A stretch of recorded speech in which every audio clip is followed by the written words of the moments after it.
Hi, my name is Lucas Salgado. I'm from São Paulo, Brazil. I'm currently working as the creative director at StreamSpell, specializing in the creation of stream packages and custom animated overlays.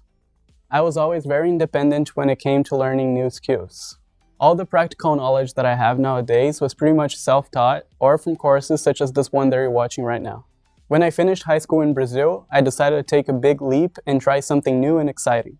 I decided to move to the United States for college. There, I majored in digital media, which helped me learn about the theoretical parts of design. After 2 years, I was well structured in a job that I loved and knew exactly the path that I wanted to follow. Then, I decided to get my associate degree and stopped going to the university to focus on my career. After I got my first freelance jobs and saw that people were actually liking my work and supporting me on social media, I knew that I wanted to devote my time to improving and building my future in this industry. Since I was 16 years old, I was already practicing and posting my projects online. I also got my first freelance design job around that time from a Canadian client, which helped me stay motivated. Nowadays, my skills and techniques helped me achieve a big goal in my life, working with something that I truly love. This allowed me to meet some other amazing artists, which helped in my personal and professional development. One of my recent great accomplishments was obtaining this position as creative director at StreamSpell. There, I'm able to learn about teamwork and collaborate in projects for clients from all around the world. I believe that this opportunity has given me a wide range of skills, from learning new software and techniques to leadership and communication. Now that you got to know me, in the next lesson I'll talk about some of my influences.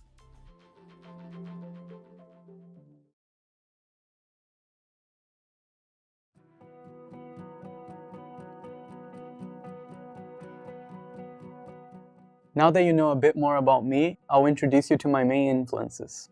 Since I was young, I was always watching cartoons and animations.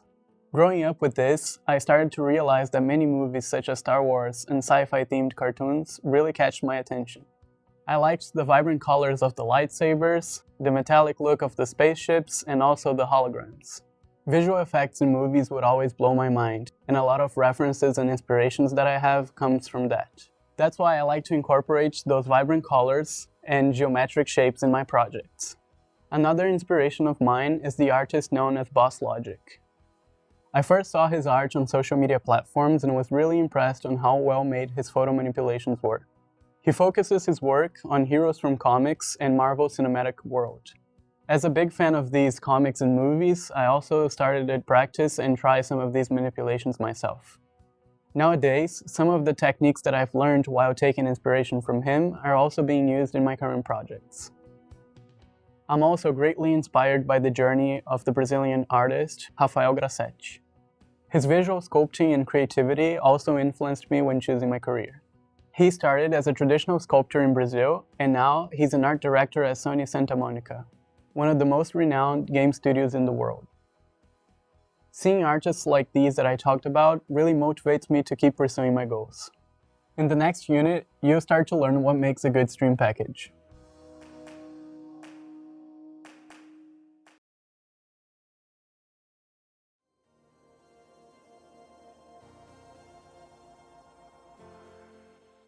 In this lesson, you will learn key features that the best stream packages have in common. You will also be introduced to basic notions of design and case studies of successful projects. In this lesson, I'm going to be showing you some examples of what makes a good stream package. Here I have separated previous works that I've done, so I have a couple of packages that I did earlier, and I'm going to be opening them in Photoshop and breaking down the elements that compose them and showing why they're good stream packages.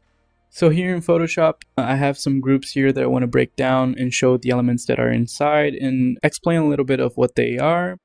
Also, I want you to notice first here when I open this package, this is the screen of the package, is one of the main screens that we have, the starting screen. I want you to notice first how the colors are working together and how the text is working with the background. So here in design in general, when we talk about design, I want you to understand that contrast is a very important element. So I want to emphasize here the importance of the contrast that the colors have with each other and also that the text has with the background.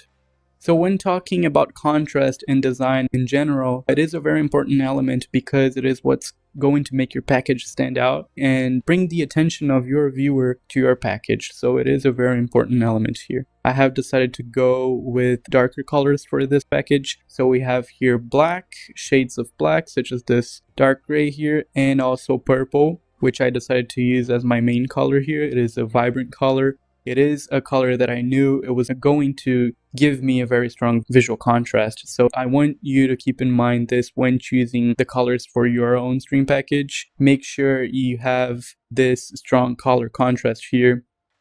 And also when talking about the text, since I used this darker background, I wanted to make sure my text was visible. It had a good size, good alignment. So here I decided to go with this white color, kind of metallic color, gives this metallic feel to make sure the text was really visible when comparing it to the background. So we have here a very cool contrast.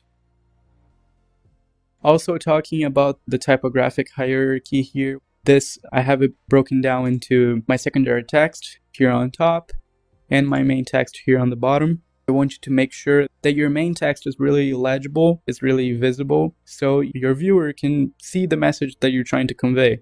My main text is bigger compared to this top one, and the colors that I decided to use, it all gives more visibility to it. So keep this in mind also when creating your text. Don't worry about the technical aspects of this design right now. I just want you to focus on the concept, on the colors that I'm using, and having this kind of clear direction in your mind of the concept that you want to use for some of our next classes.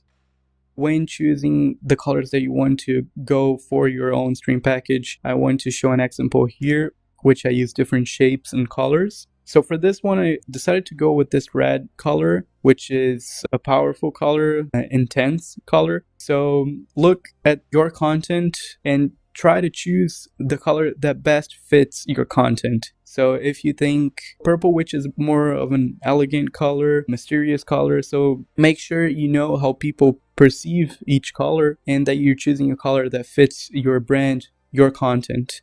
Also here, I want you to notice the choice of shapes that I have here. So for this stream package in particular, I decided to use this triangular shape, kind of an arrow shape, which gives me this sensation of movement. I also decided to go with this italic text to also give me this sensation of movement. I think it goes really well with the background, the whole composition as well. So when thinking about the shapes that you're going to use, try and think of what they mean to you and how you perceive them, as well as the colors. So now here, breaking down some of these groups, I have some groups here. We have our social media group. For this one, you don't need to worry a lot right now. This is only to showcase your username, your social media platforms, so you don't need to worry about this here. We have our final effects group. This is mainly composed of lights, particles, and color correction. So I'm gonna turn it off and on here just so you see the difference that it makes. So you also don't need to worry about this right now. This is actually one of the last steps that we're going to be developing when we're creating our screen. So you don't need to focus on this right now. And two of our most important elements here, which are our text and our background. So for this, I just want you to really focus on the shapes that you want to use, the colors that you want to use. All of these elements, they need to have contrast. They need to create this visual contrast. So keep this in mind when choosing for your background and text, as well as colors, shapes. If you want to use images, I wanted to use this carbon fiber texture. So images and textures as well. Try and think of a concept now in your mind, what you want to do, so you can have a clear direction before we move on.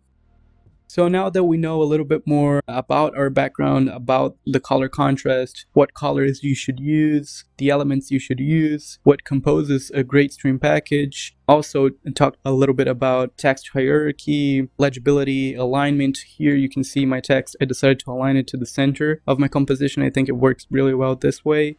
But you could also align this to the left of your composition or to the right. You just have to be aware that you would need to adapt your design in case you choose a different alignment.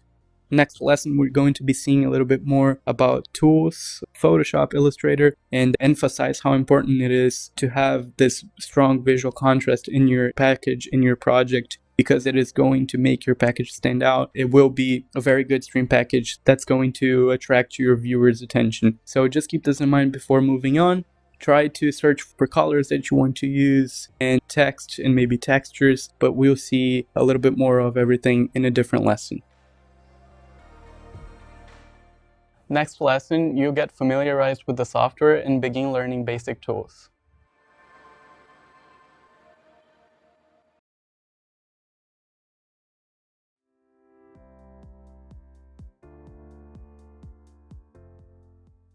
In this lesson, you will learn some basic tools of Adobe Photoshop and Illustrator, which will be fundamental to begin developing your stream package. So here in Photoshop, I have created a composition here, a canvas. To do this, you're going to go ahead and create a file, new. I created a custom here, so I did 1920 by 1080 of resolution of size. Here 72 resolution, and then the rest you can keep default or keep this way. So RGB color, 8-bit. Make sure you keep this in pixels, and here in pixels inch. And then go ahead and click create. You'll create a canvas like this one. So here I want to explain a little bit about the pen tool, because it will be fundamental for the creation of the shapes that we're going to use. We use these shapes for the creation of the alerts, of the panel. So a lot of elements, a lot of assets that are included in our stream package are made with the pen tool. So I want to explain a little bit how it works if you're not familiarized. So when we actually get to the production of the package, you know, or you have a basic notion of how it works. So here I'm going to go ahead, I'm going to create a new layer, and then on the background and guide myself using the rulers. So if you press Ctrl R, the rulers will be right here, and then you can click and drag to the center of the composition. They will stick to the center here, and then do the same thing here. I already had it set, but here you have the center of your composition, and you can use the rulers to guide when creating your shapes. So here, for example, you can just mess around with the pen tool, try to create some shapes for your alerts. Or if I want to do this, you can also use the symmetry to create the rest of your shape. So for example, I did this shape right here. Let me just go ahead and finish this. So here, there we go. I have a shape here that I created with the pen tool, and then you want to complete it, you can just duplicate. So Ctrl J, and then go ahead, press Ctrl T to manipulate it, and then flip horizontal here. You can use the symmetry to create your shape right here. So here we have a shape that we could use for our alerts, for example. You go ahead and press Ctrl E to merge these two items together, and there you go, you have a shape. So it is also very important that you keep the pen tool here in this shape option here. You also have the path option, but you want to keep this as shape, because then if you choose the direct selection tool, here I'm pressing Ctrl H. If you're using the direct selection tool, you can select all the points that you've created and manipulate them individually here. So for example, if I want to do this, I can manipulate our shape and create different things. So it is very important to keep the pen tool in this shape option here.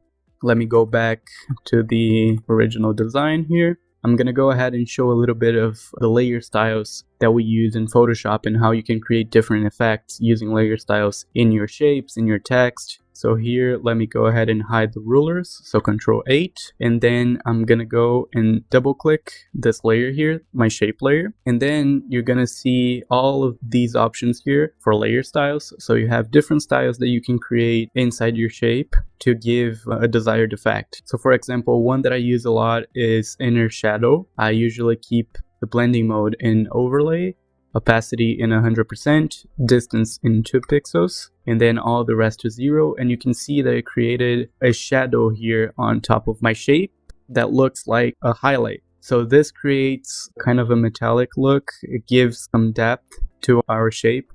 So this is one of the layer styles that I use a lot to create this depth to my alert. Another one that you can use, you can mess around, is this one right here. By using this, you can control how dark it is inside of the shape. You can control here the distance, size, and you can also create a really nice metallic feel to the shape. Then here you have outer glow, which you can apply to our shape.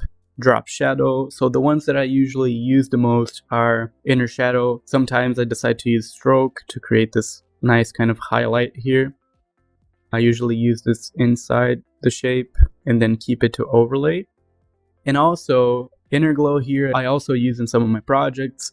So I recommend that you go ahead, create a shape and try experimenting with the different layer styles and see the effects that you can create and see the ones that you like the most. I usually use a stroke, inner shadow, inner glow, also this one right here, and outer glow.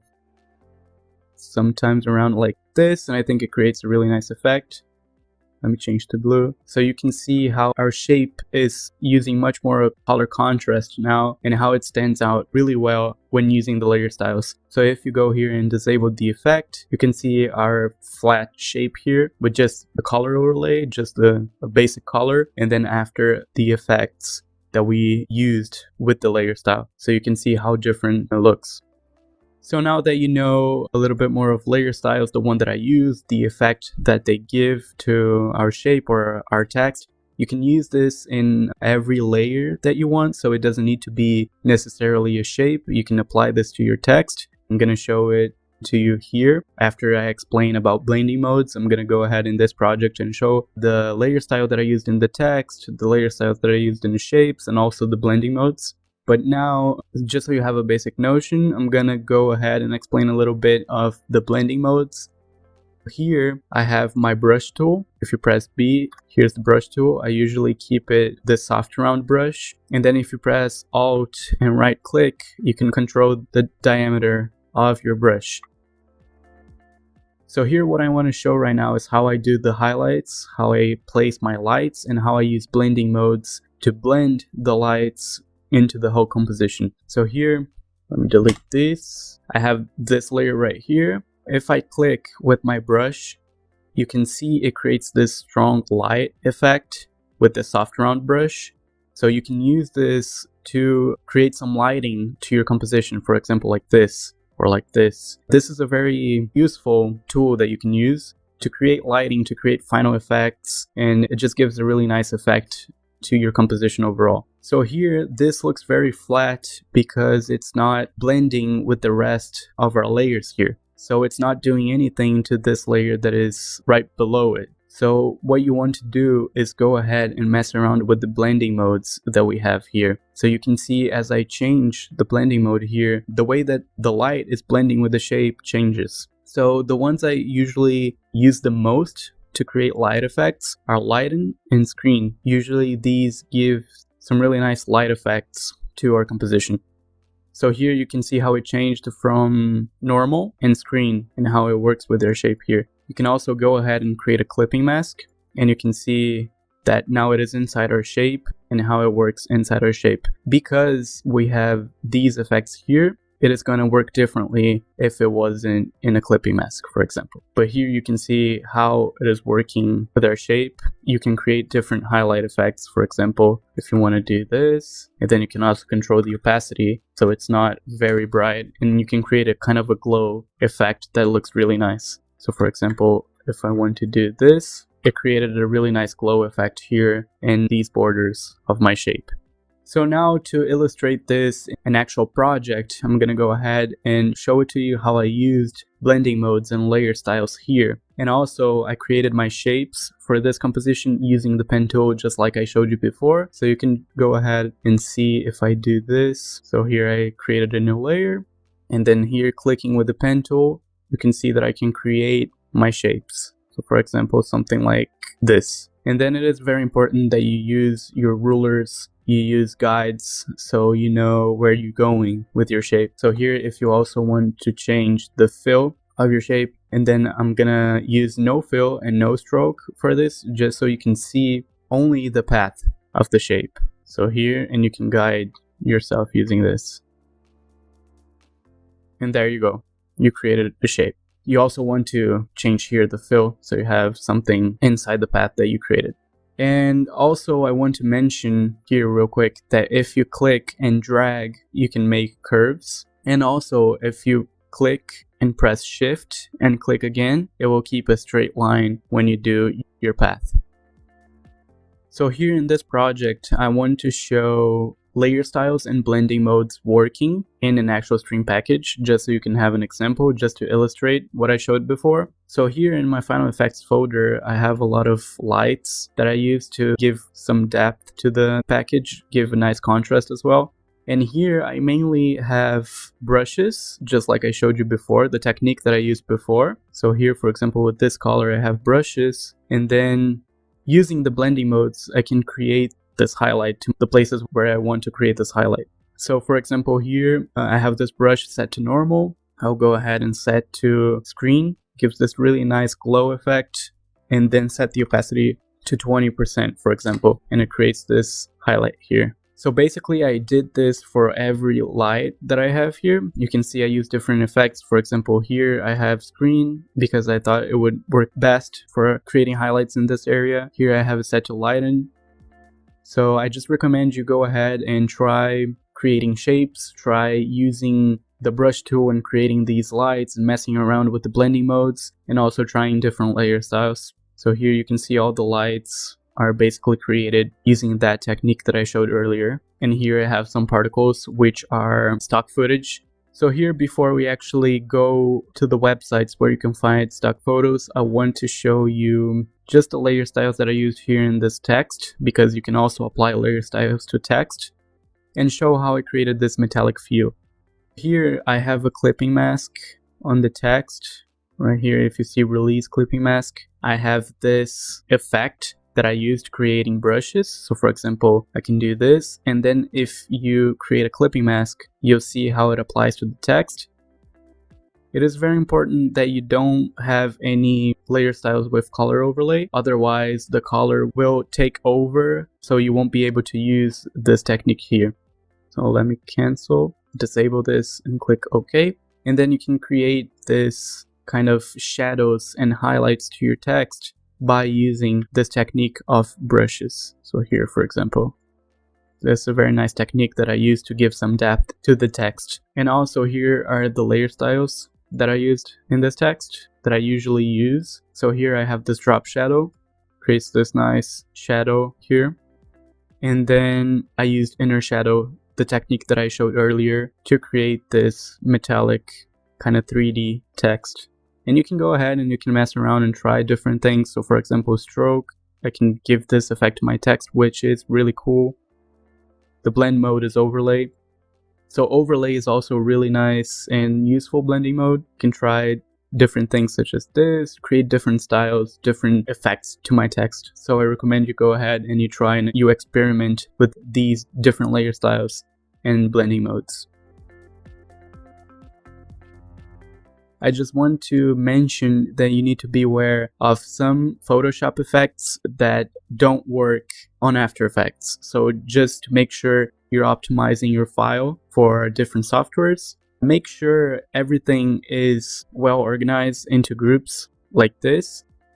So for example, if you use a gradient map here, After Effects won't import it. So this is also one thing that you need to know. I wanted to show you a couple of websites that I usually use to get textures, to get images, particles, all this kind of stuff. So here I have Unsplash and Pexels. Here in Unsplash, for example, if you search for texture, you can find all sorts of textures and different backgrounds that you can use in your text. So for example, if I want to use this texture here, which is a really cool fluid effect, you can go ahead. You can save the image, you can download just for the sake of the video. I'm going to copy it really quick and then go ahead to Photoshop. And here you can do something like this. So I'm rotating it and applying a clipping mask here in my text. So you can see how you can use different textures, just like I used a carbon fiber texture here. Using images and using them in clipping mask, using them in your shapes or your text is also a really powerful way of creating a nice, cool effect. So for the last thing that I want to mention and show you for this class, I'm going to go ahead and open Illustrator here. In Illustrator, I want to show how the pen tool works. It's pretty much the same, but just so you can see, and also show how you can create custom shapes using the Pathfinder tool. Here, I'm going to go and create a new file. Same thing as Photoshop, File, New, and then same thing here, Create. And then here I have a white canvas where I'm going to show the pen tool is right here. It is also the same shortcut as Photoshop, which is P in your keyboard. So here it works the same way. Sometimes it is easier to use. So if you prefer to use this in Illustrator, it's totally fine. So here, for example, I have created a shape. I'm going to set my stroke to nothing and my fill to black. And then if you have both softwares open, you can go ahead, press Ctrl C in this shape, go to Photoshop and press Ctrl V here. And then it gives these options. You choose shape layer and OK. And same thing here, it will be imported as a shape and you can add it the same way as you do in Photoshop. So if you prefer to use the pen tool in Illustrator and then import it to Photoshop, it's totally fine. And the one thing that I want to show you here in Illustrator that is a nice option to use to create custom shapes. I use this, for example, to create my webcam frame, my webcam border. So here in the rectangle tool, I'm going to click and choose this size right here by 720. And we have a rectangle here, which we're going to use for our webcam frame. The technique that I used is I go to Object, then here in Object, go to Path, Offset Path, and I usually choose a value between 10 and 15. For this video, I'm going to choose 15. What this is going to do is create either a thinner or a thicker outline for your webcam frame. So here I have 15 pixels. I think this works well. I'm going to go ahead and click OK. And then inside your layer, you have the two rectangles here. By pressing Shift and clicking here to target, you can select both rectangles and then go ahead, click on Window, Pathfinder. You have your Pathfinder tool here, or you can also go to Properties and it is right here. And then if you have both of your rectangles selected, you have different types of shape modes here that you can choose. So for this example, I like to use the minus front. So here you can see that the inner rectangle was subtracted from the outer one. And then you created this border for your webcam, which is also a shape that you can manipulate if you want. So here, I'm going to go ahead and do the same thing. Ctrl C to copy and Ctrl V to paste here in Photoshop. And you can paste this as a shape layer, which you can use to create your webcam border. So this is all that I wanted to show for this lesson. I want you to keep in mind that you can create different shapes. You can experiment, try different layer styles and blending modes to find the effect that you want to create and the shapes that you want to create. So now that you know a little bit more about Photoshop and Illustrator, next lesson we will be heading to After Effects, so I can show you some basic tools and some techniques that might be useful to you.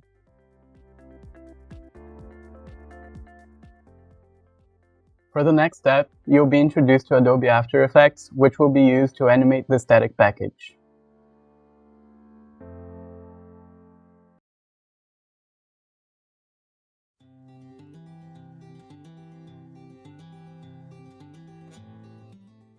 In this lesson, you will learn basic tools of Adobe After Effects and Media Encoder.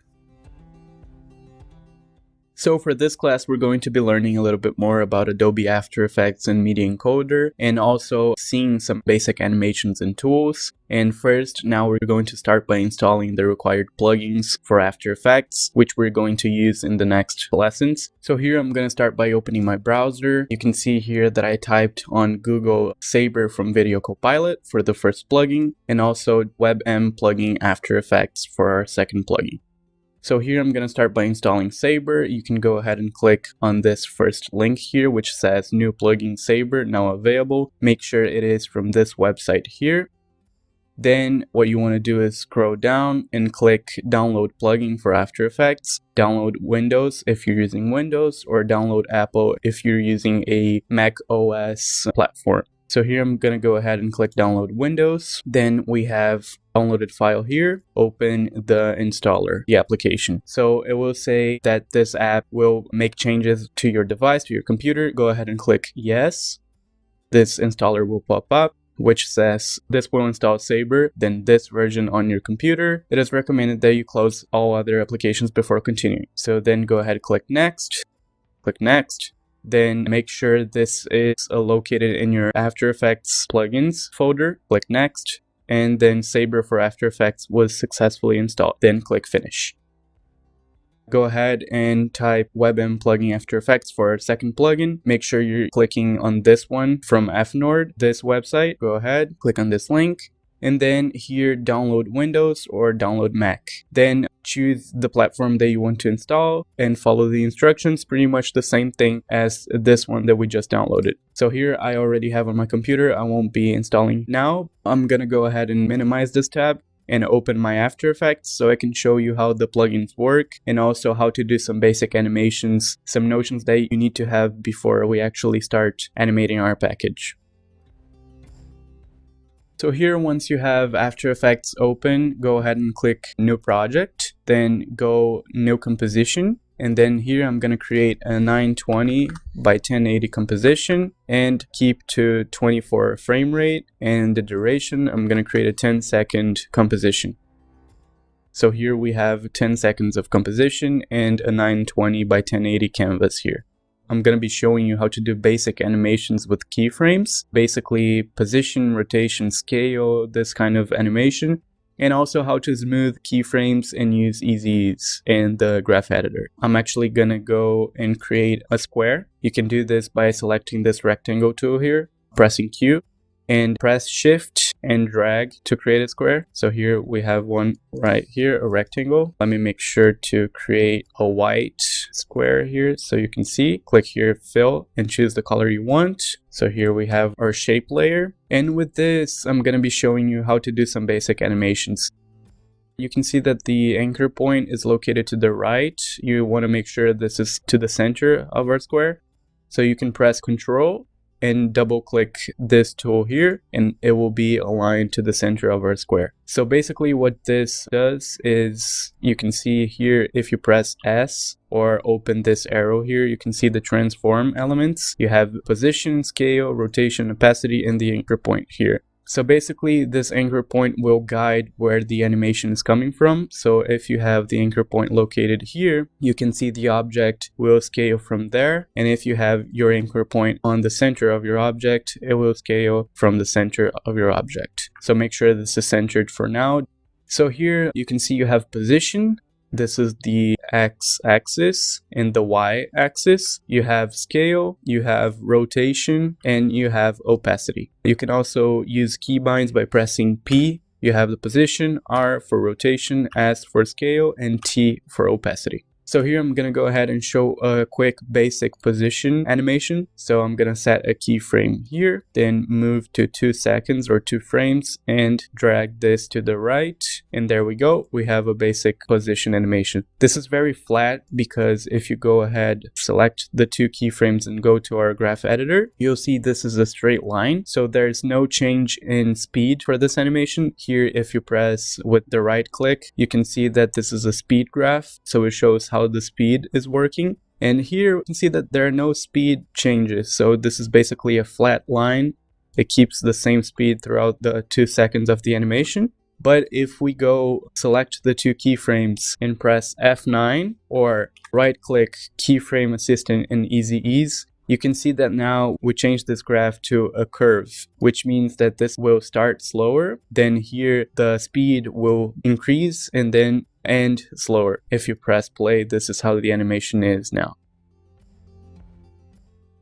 You can choose this keyframe here, for example, and drag this to your left, which will increase the influence. And basically what this does is it will start slower and increase the speed faster. Then it will end slower than before.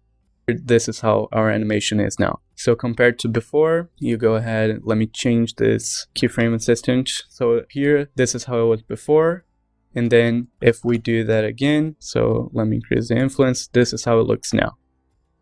It is very important that you go ahead, try to create some objects and mess around with this basic keyframe animations. Try some position animations, try and mess around with the graph editor, find the speed that you want, try and find some different animations that you can do. For example, this is another option. It starts slower and then increases the speed. So go ahead and try doing some objects and messing around with the animation, the graph editor, because this is something that we're going to be using a lot when animating our stream packages.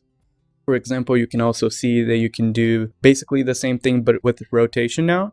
Here I set a keyframe in the start of our composition, and then here 2 frames. I'm gonna go ahead and rotate it 90 degrees.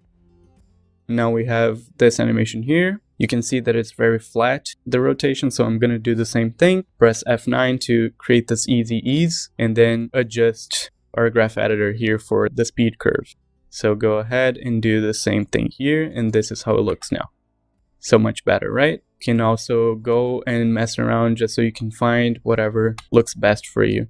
So here, if you press U in your keyboard, you can see all the keyframes that you have set. And then if you select all of them and go to the graph editor, you'll see your lines here in the graph. So this is very important. Make sure you're comfortable with this. You try and mess around with different objects, transform elements here. So try scaling, moving position, rotation, and try some different things so you can have a basic notion of how this works.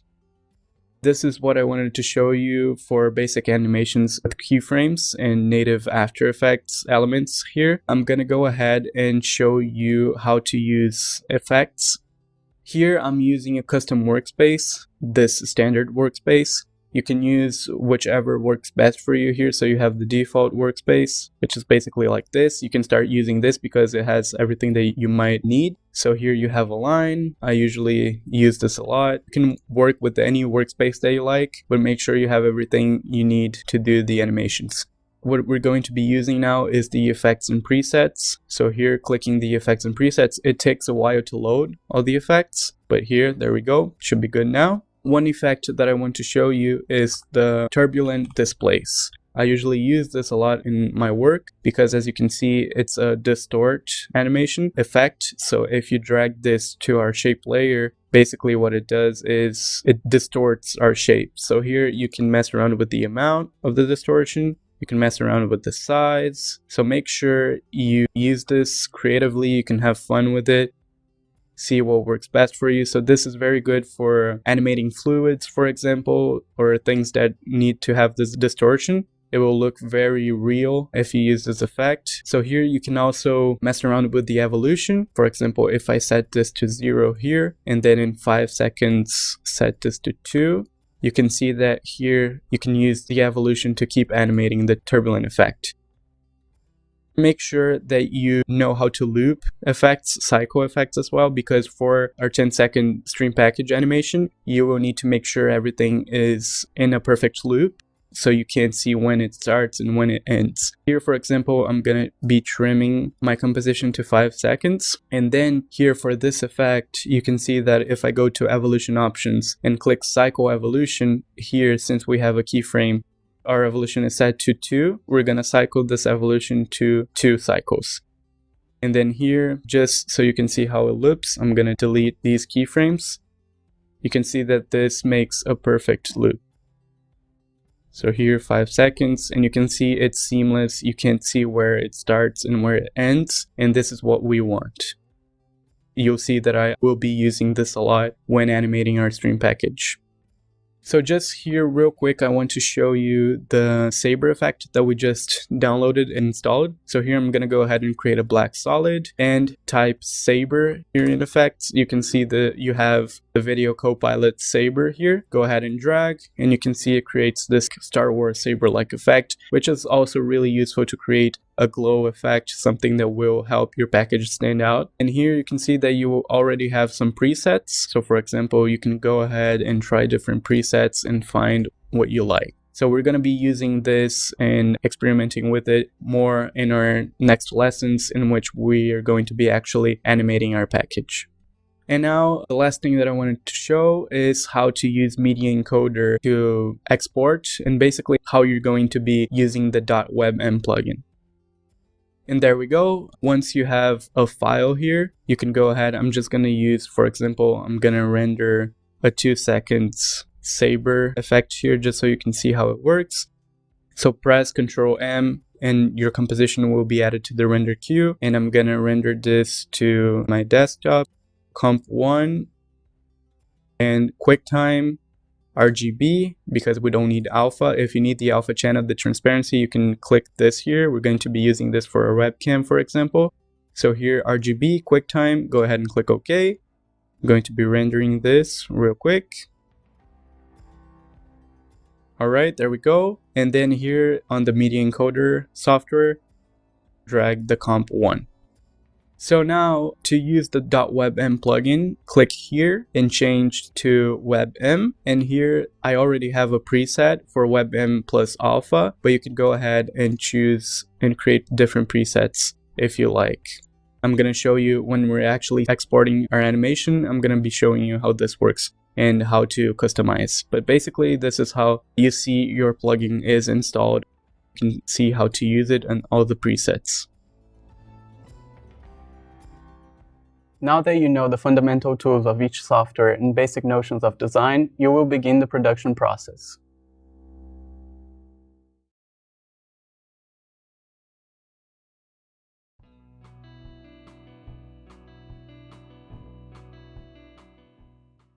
Now that you're more familiarized with the tools we will be using, we can start the development of the project.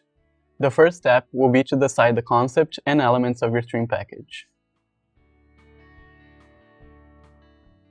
We're going to start developing the starting screen, which will be used for all the other assets that we're going to develop. So it's our main screen and the most important element of our stream package. So because of that, it is very important that you research and have a clear direction of your concept and where you want to go. Here in Photoshop, I have built a mood board that I'm going to use when developing the screen of our stream package that I want to show. And you can also follow this same structure when creating yours.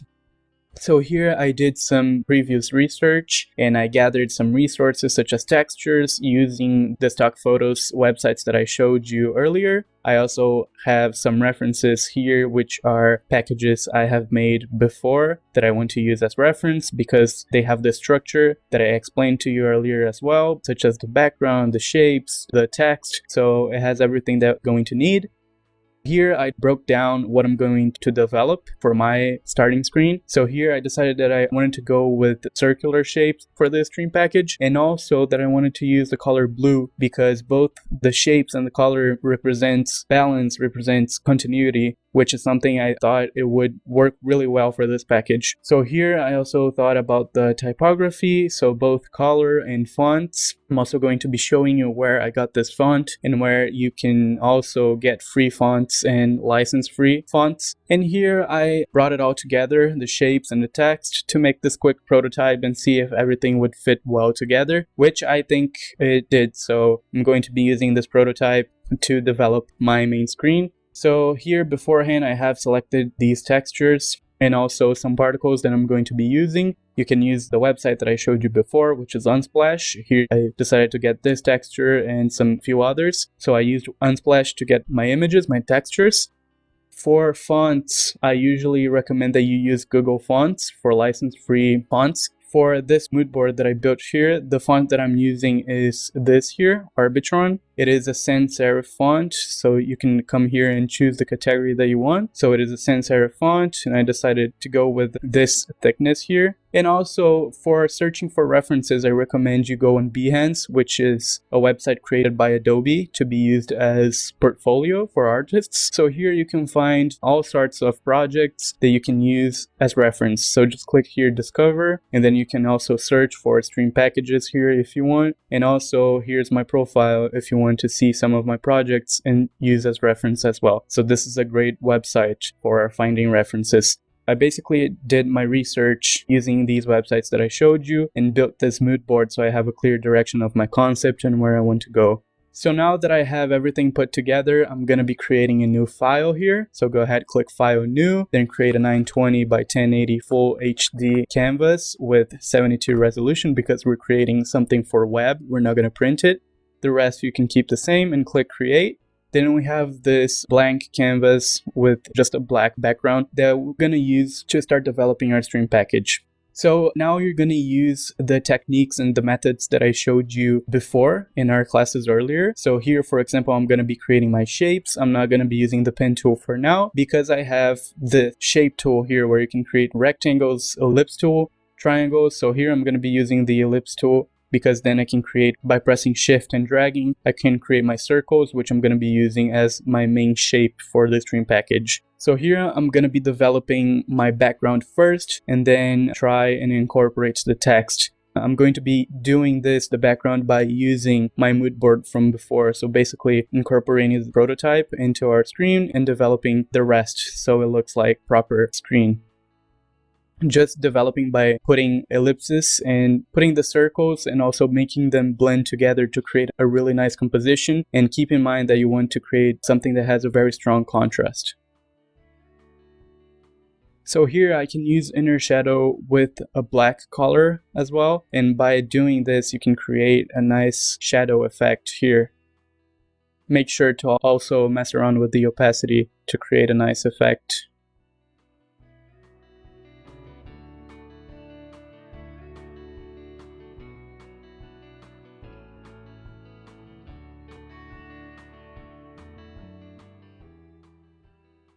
You can also guide yourself by using rulers, so you know where the center of your composition is and you keep everything centered and symmetrical.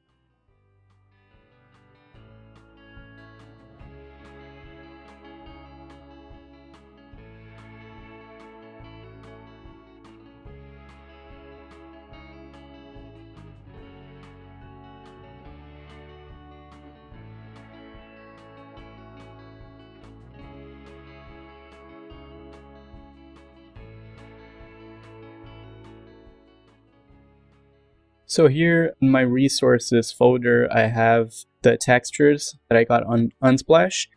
I'm going to be using some textures here and trying to mess around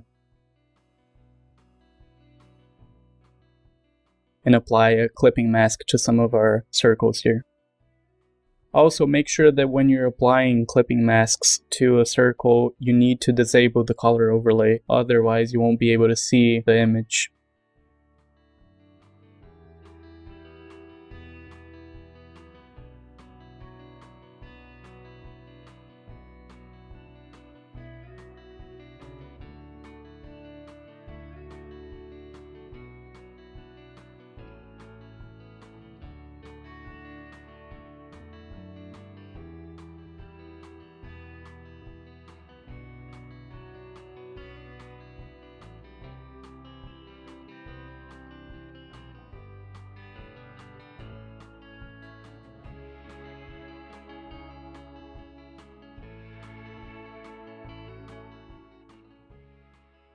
So here I'm applying some layer styles which will give me a nice strong contrast. So make sure you also mess around with layer styles such as inner shadow and satin here. They give a really nice effect. They will make your shapes look different and nice as well.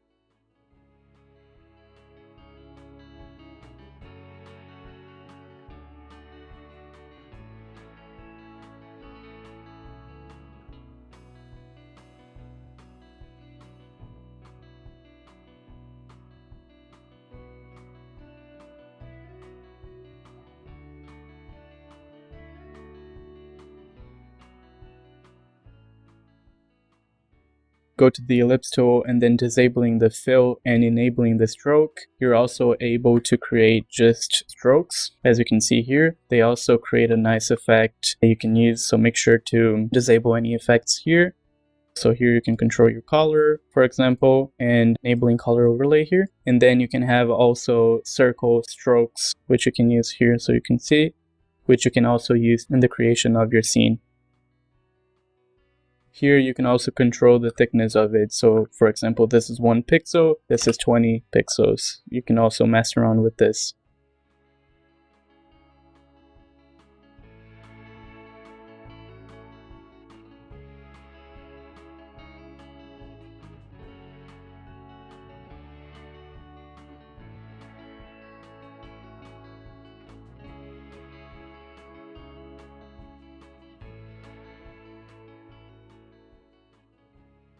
So here, for example, I was using the texture here and then I decided to use on this inner circle and I think it looks better. It really is a matter of experimenting with different shapes, different sizes, different textures. So just go ahead and have fun.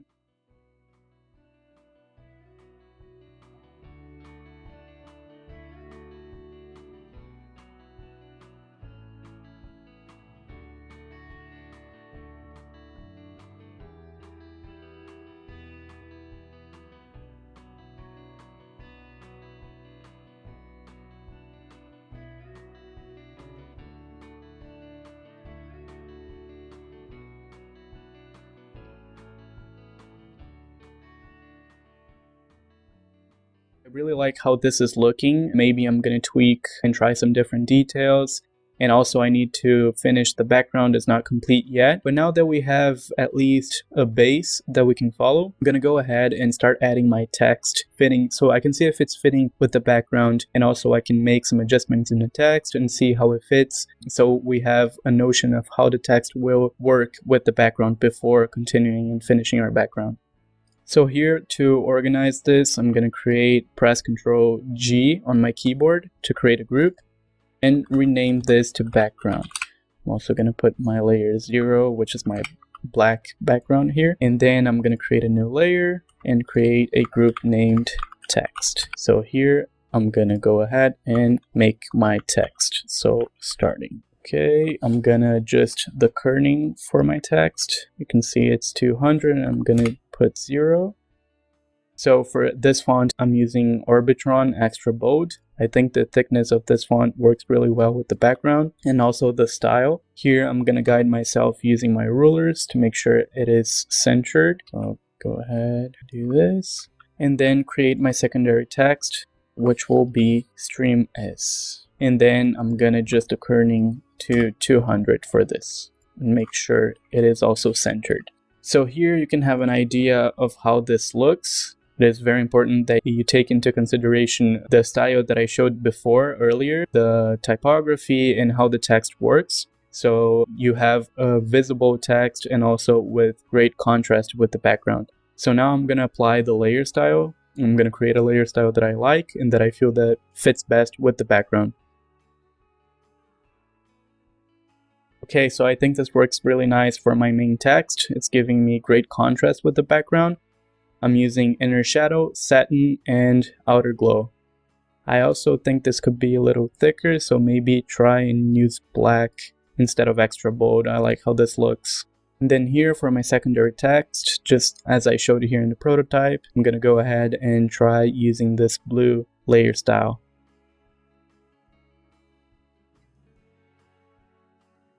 So here using the color blue and also adjusting my layer styles.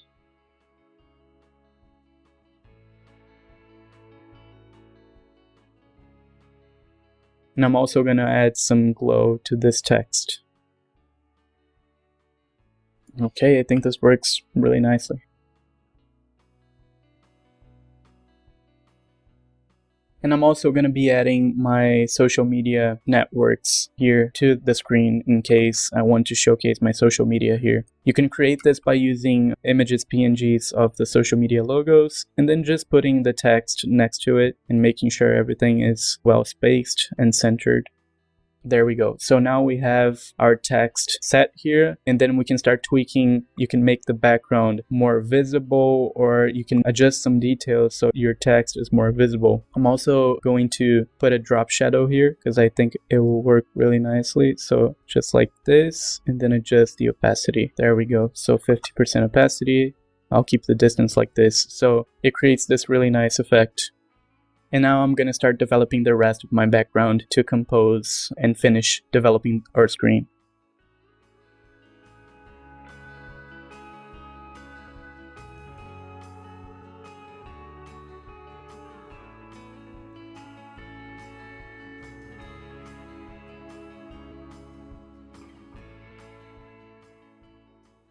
You can also try some different filters such as blur here. For this specific texture, I think this surface blur would work really well. It creates this nice blur effect.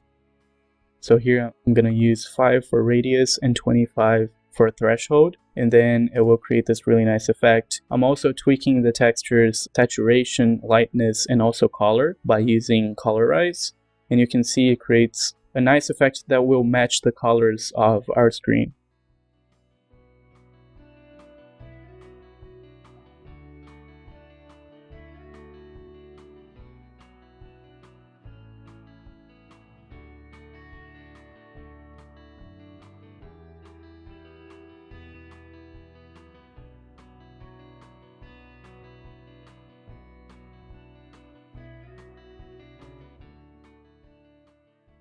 You can also apply this outer glow effect to your outlines as well.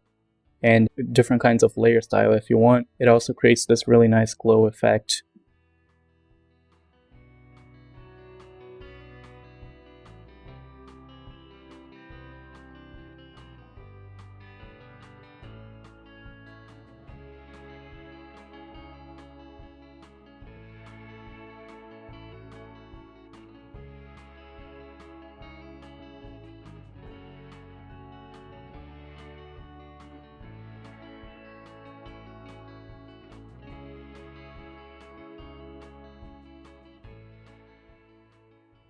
So here you might have noticed that you want to keep the brightest circles or the brightest elements of your stream package in the center where the text is, because the bright colors will always attract the viewer's eyes more. So make sure you're not using anything too bright on the edges if that's not on purpose, because you want to keep the attention of your viewer to the center or where your text is.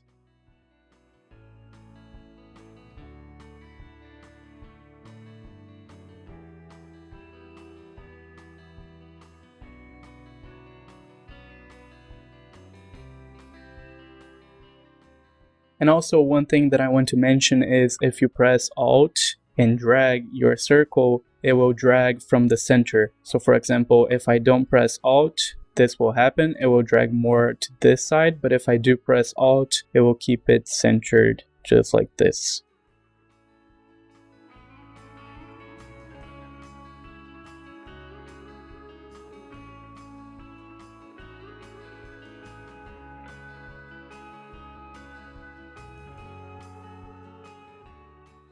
So there we go. We have created a very complex background that will bring your viewers' attention just by creating our shapes and applying different colors and using color contrast. So now that I'm really happy with this design in general, I'm going to go ahead and start developing my final effects, which will be lights that will bring this design to life, and also use some particles and some color corrections as well. Also, make sure you're well organized and by naming your layers so you know where everything is. So I'm going to go ahead and organize myself real quick here and then start doing the final effects. There we go. I finished organizing the background, and then we'll start placing some lights. So I'm going to be using some blue lights here, just as I showed you before with blending modes. If you use the soft round brush and then start clicking, you'll see it creates this really nice light type of effect, which creates a glow. And if you mess around with layer styles such as lighten or screen, you will create a really nice glow and highlights to your package.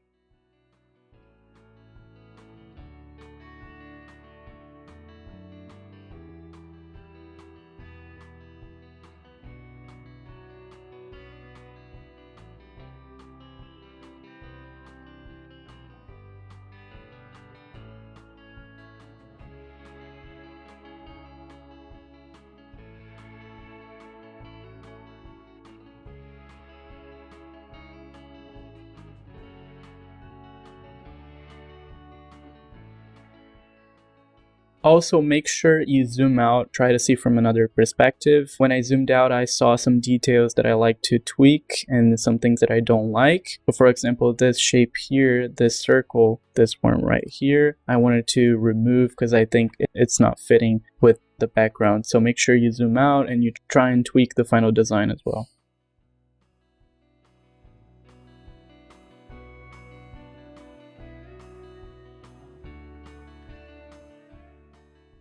Okay, so after making some changes, I decided that I like this as my final design. So after you have your background, your text, and your final effects done, you have finished developing your main screen for your stream package, and we're going to use this visual identity and the elements that we have here to create the other assets. So here, one last thing that I want to do and show is I'm going to be adding some color correction to my final effects and particles, and then we're good to go and move on to creating the other assets.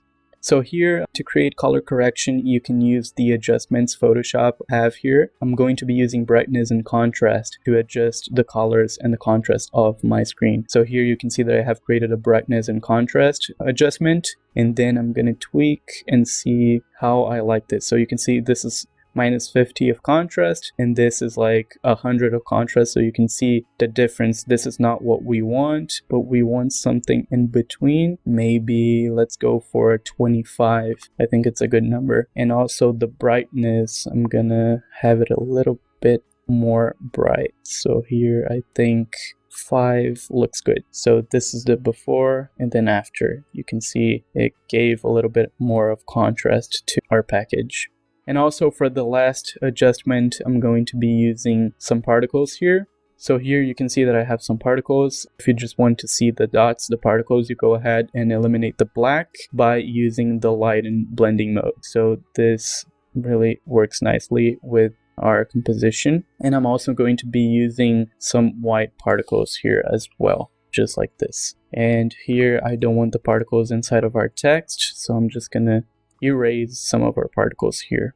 But I really like this design in general. Okay, so this is how it looks. You can maybe go ahead and tweak a few details, zoom out and see how the final design looks for you. Just go ahead and do these final adjustments. Make sure you're happy with your screen because it's the main element that we're going to be using to create the other assets. Now, you will take this first concept to the software and begin the development of the package.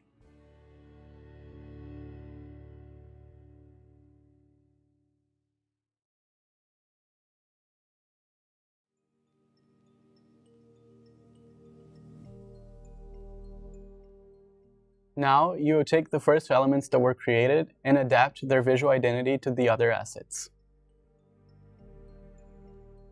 Here I have created a new file, same way as I showed you before, and this is going to be my webcam design. So here I'm going to head to Illustrator, create my webcam using the Pathfinder method that I showed. I'm going to create a rectangle, just like this.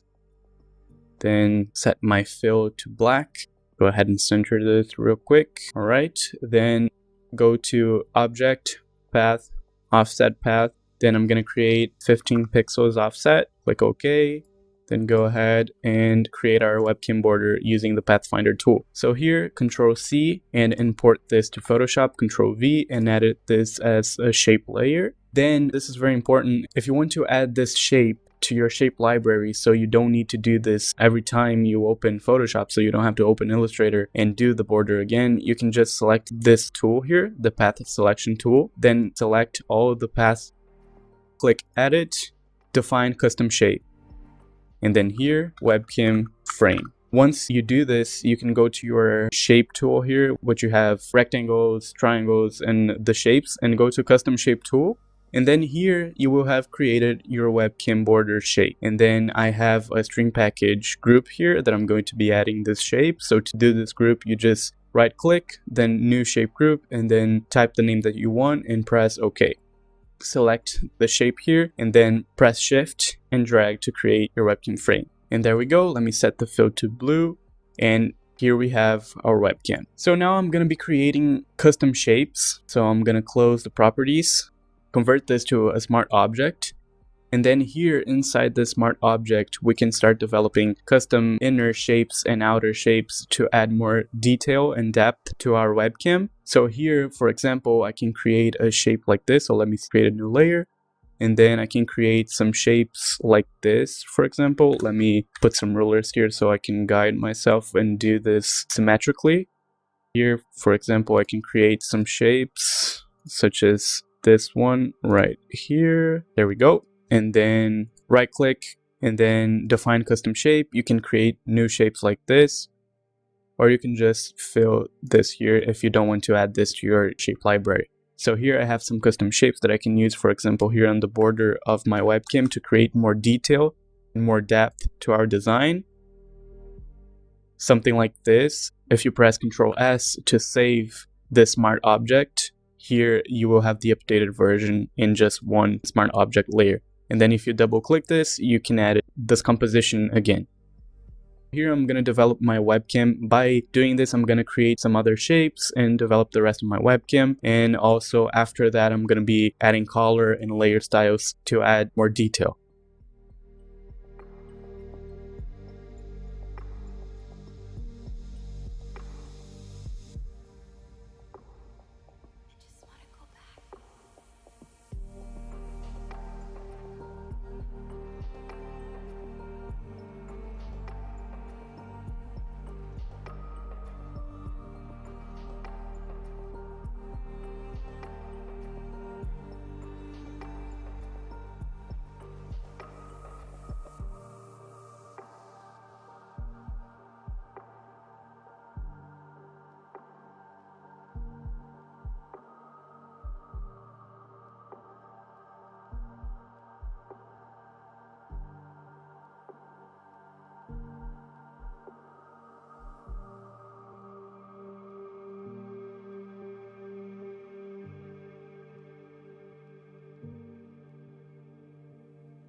So there you go, I added some more detail and overall added more shapes and created more complex composition. So here if I press Ctrl S to save this smart object, we can go ahead and see that it was updated here. And now we can start applying color and layer styles to this webcam frame smart object here.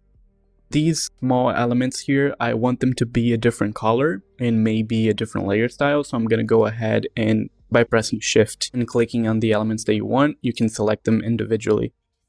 And then I'm going to be moving them outside of the smart object so we can control them individually. Here, Ctrl C and Ctrl V.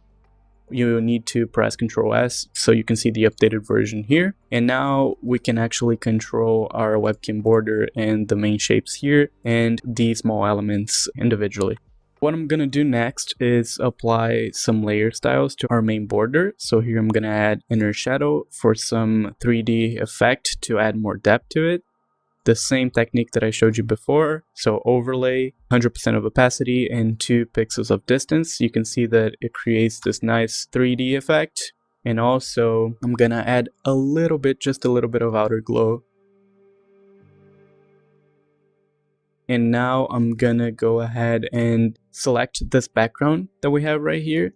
And also the final effects, I'm gonna duplicate them. So the background and the final effects, and I'm gonna merge them together. So here we have a merged background with the final effects here. I'm gonna press Ctrl A, so you select the whole composition, Ctrl C, and then add to this composition here, Ctrl V.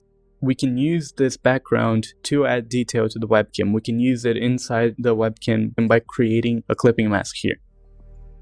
Basically, the background was added to our webcam border with the layer styles of our webcam border. So you can see now that the glow is a little bit too much. I'm gonna lower the opacity of the glow, but you can already see the nice effect that just by adding background that we already did, I think it looks really nice. And here, I'm gonna delete this background. We don't need this here. And now I'm gonna make some adjustments, do some details, change the color of these main elements and apply layer styles. So here I'm just gonna finish polishing and doing the last details. We can finish this design and start the alert.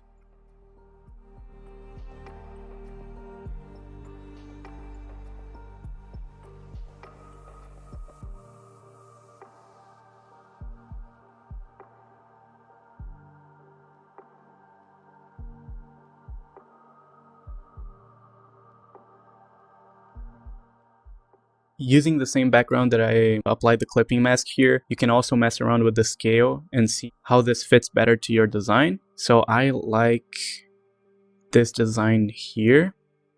I think it looks really nice. So you can also mess around with the scale and try to incorporate better this design to your webcam border, see how you like it better.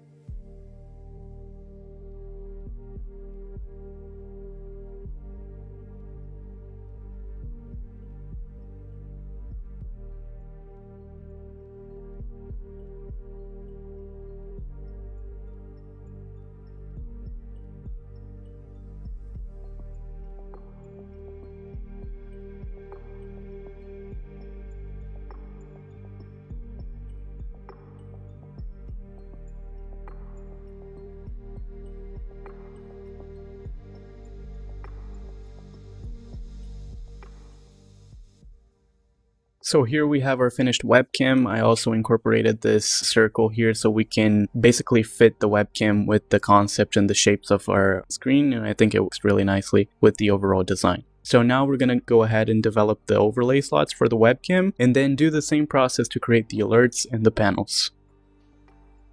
So here we have the finished webcam design. Basically, I just added a few more details so you can see I added some extra particles to the borders of the webcam here and also some lights. So just so you can see, added this light here, some lights here on the borders and also particles.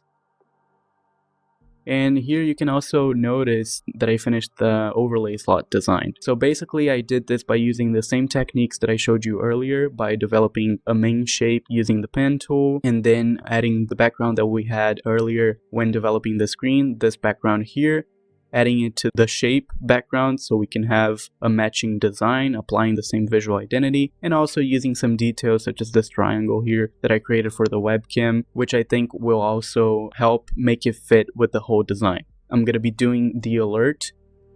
So here in Illustrator, I have some sketches. Basically, I use the pen tool here and try to find shapes that I think would fit best with the overall design.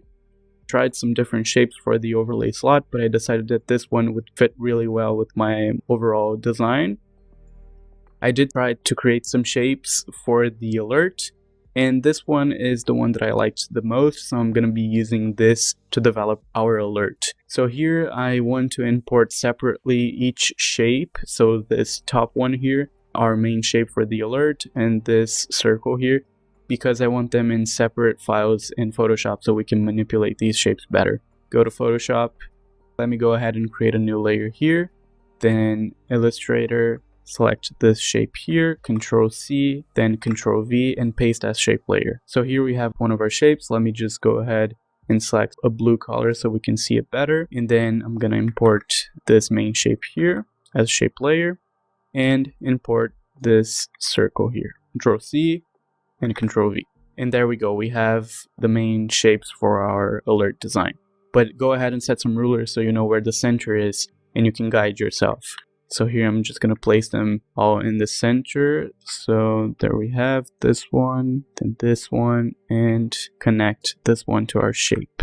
Okay, and then this is very small. I'm just going to scale it up a little bit so we can add some more detail and know what we're doing here. Okay, this is a good size. Then I'm going to go ahead and center this. And we can start now incorporating the visual design, the visual effects to this alert here so it matches our other assets. You're basically going to do this by doing the same technique that I used earlier to create the webcam frame. So I'm going to go ahead and put some layer styles here. So inner shadow for this one, actually I want white inner shadow to create that 3D effect. So overlay, 100% opacity, size and choke 0, and 2 of distance. I'm going to add some inner glow here. Let me go ahead and show you how to create this outer shape here. So you have this nice effect here, which I also used in the overlay slot to create kind of a box where you can put your text. So to select this shape and create that outline, I go basically here and press Ctrl on your keyboard and click here. You will select this whole shape, then go ahead to select, modify, and contract. For this here, I want to contract it by 10 pixels. So here you can see that we have this selection here now, then create a new layer. With this tool here, you can press M for this tool and then right click here and press fill. And then you can choose your color, but this won't matter. I'm going to choose black for this one so you can see it better, but then press OK and then OK here. And you can see that we have created a different shape here and we have this one doing an outline here, a border, which looks really cool. So now we're going to go ahead and create this border for this one right here on top as well. So I'm actually going to scale this up a little bit because I want to put our text here. So this alert will work, for example, new subscriber alert, new donation. So each time you have a new subscriber, the subscriber's name will appear here. I'm going to go ahead and scale this up. So we have space for the text. And also, I'm gonna make this a little bit taller here. You can also modify this. This looks good.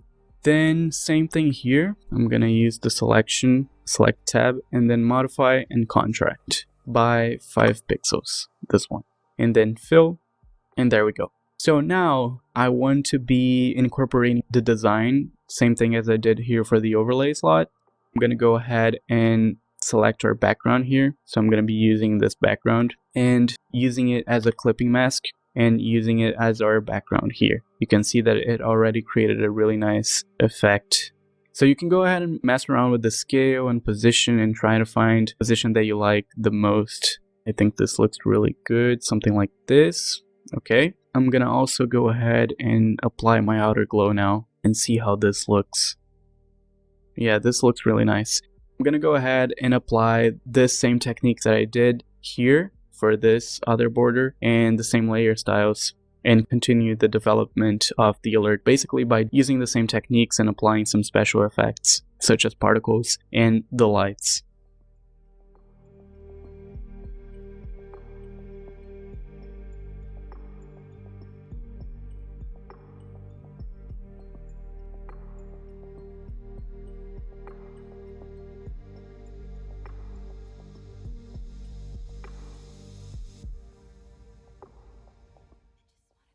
Okay, so now we have our main shapes done for the alert here. It looks really nice already. I'm gonna just be applying the last details and final effects. So here in our webcam, you can see that I have these extra shapes here. So I'm gonna be putting these triangles, these shapes here, just to create some more detail to the alert. And also for this circle here, I'm gonna be using the same one that we have here centered on our webcam. So I'm going to go ahead and just add these extra details.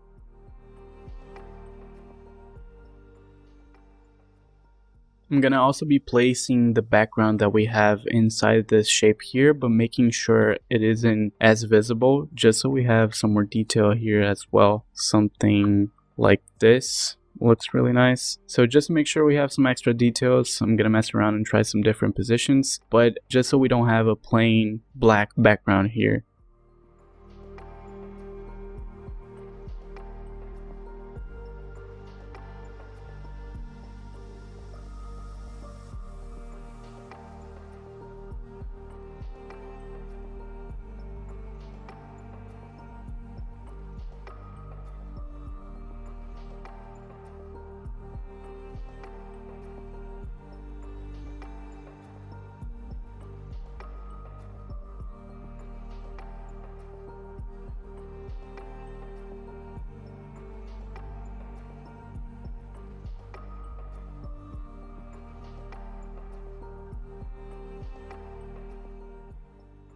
Okay, so I just finished adding some particles and lights here, as well as the other shapes and details that I said. And here we have it, the final alert design. I think it looks really nice actually. It fits with the other visual identity that we had, so we're using the same elements. So you can see we have the circles here, we have the same details that we put into the webcam. So everything fits really well together, and overall I'm really happy with this design. I'm just gonna go ahead and center this background here.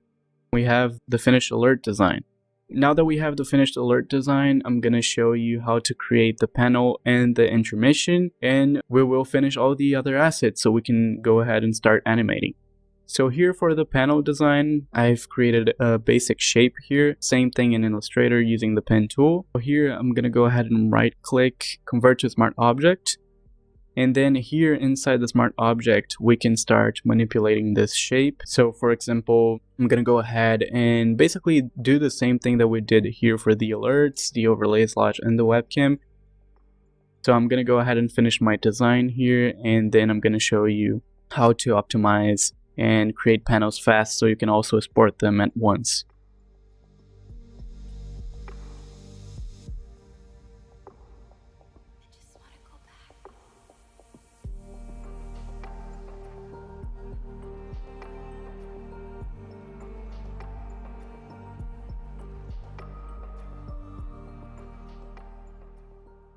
Okay, so there we go. Once you have your final design done, you're gonna press Ctrl S in the Smart Object tab so you can save it. Once you go back to the other tab, you'll see that this layer here, the panel design, is updated. And here you can put the text that you want. So for example, here we have the About Me panel. So here I'm gonna type About Me, place this centered here, and change this to white. I'm going to be using the same layer style that I used for this text here that we have.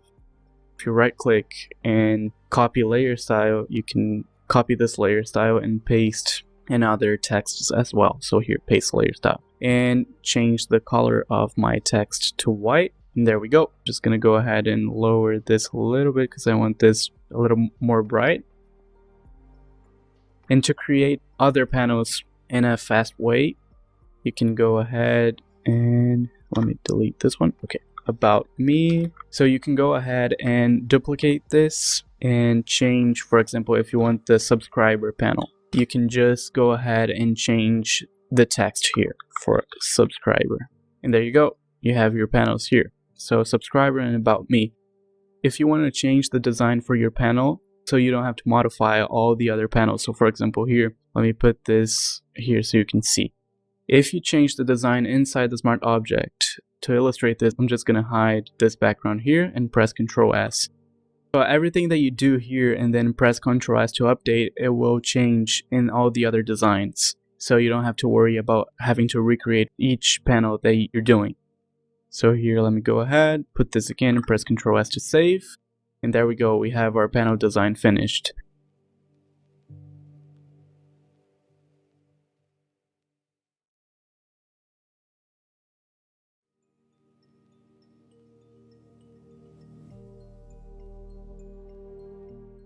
For the last thing, I'm going to be showing you how to put everything together here. So the webcam, the overlay slots, here, intermission screen. So to create this screen, we're going to go ahead and get the background here. So let me delete all this so I can show you from scratch how to build this.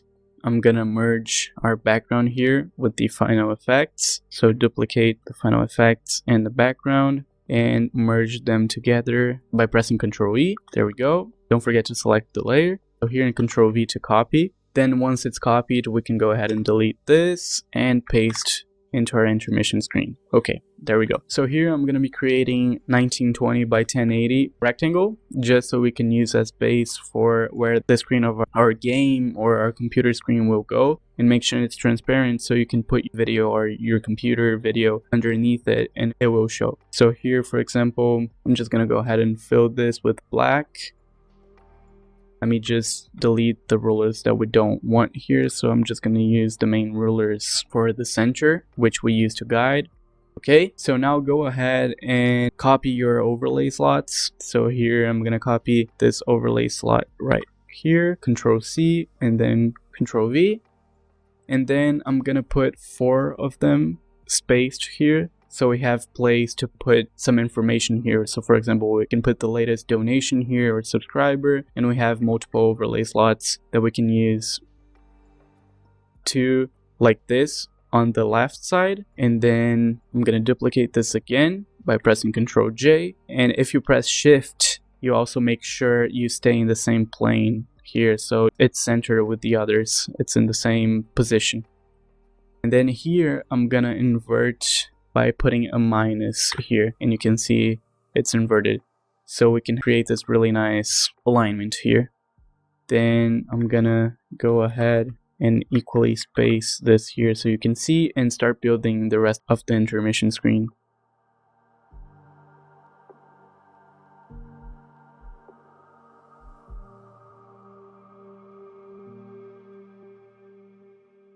You might also want to put the webcam here first so you can use as a guide as well. So let me copy the webcam and place here.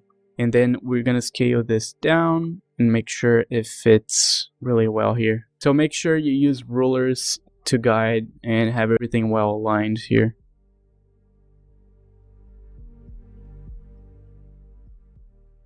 There we go. And then placing the overlay slots.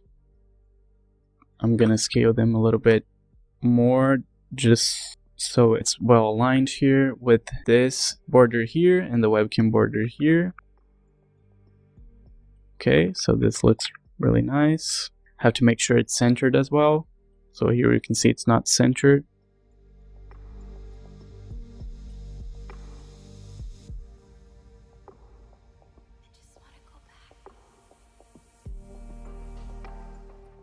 And there we go. So now I'm also going to be creating a rectangle here so we can use as a live chat box where your chat will be, when someone types in your chat, it will appear here in your intermission screen.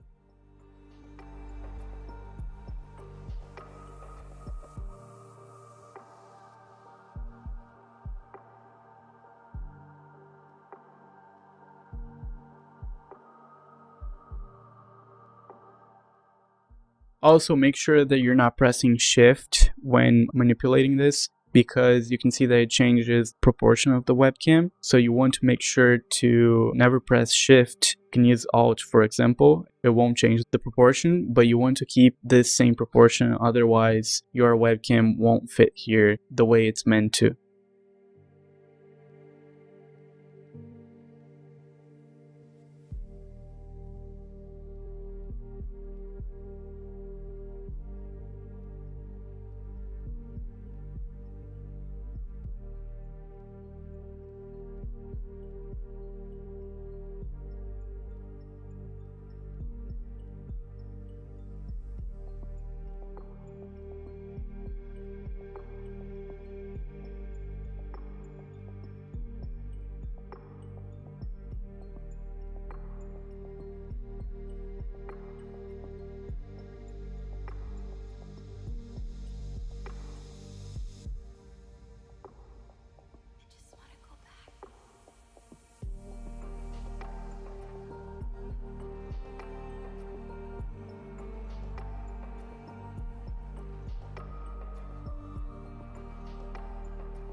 So there we go, just place the text here, making sure everything is well centered and looks good.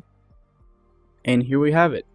We have our intermission screen done. So for next lesson, I'm going to be showing you how to export properly the intermission screen, because you'll need to make sure some of the backgrounds here are transparent. So here, this rectangle, you want it to be transparent. You also want the webcam here inside the webcam, you want it to be transparent. So you can put your video, for example, your webcam video underneath the overlay, and it will work properly. This is all for this lesson. I showed you how to basically develop the other assets for your stream package, following and incorporating the same visual identity for everything. So here we have our screen, our main screen, the webcam and slots. You can see everything fits really well together. The alert for this package, and also the panel. And also we finished the intermission screen here. You're almost finished with the static package. For the next lesson, we will be organizing layers and optimizing your package for animation.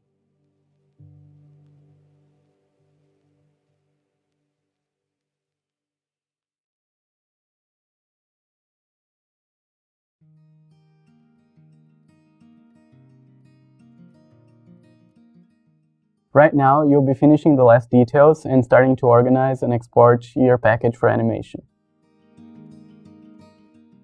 In this lesson, I'm going to be showing you how to properly export all the scenes that we created, all the assets. So here we have the static stream package. We have our screen, the webcam and slots, the alert, intermission scene, panel, and also here some icons that we used for social media, such as these with the layer styles applied.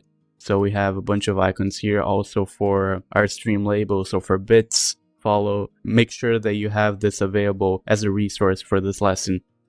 Now that we have everything done, I'm going to be showing you how to create the social media tab, which includes artboards for multiple social media assets. So the YouTube banner, a banner for Twitch and Twitter, and also Facebook, and the profile picture. So first I'm going to be showing you how to create this social media file, and then exporting everything and organizing inside these folders here. So I have created this stream package folder, and inside we have a folder for the alerts, one for the font that I already have here, which is the one I showed you before that I got from Google Fonts. And then here the icons, overlays, PSD, which we're going to be putting our source files here in case we need to change something. And also for the animations, we're going to be using the source files when we're animating in the next unit, and also our screens.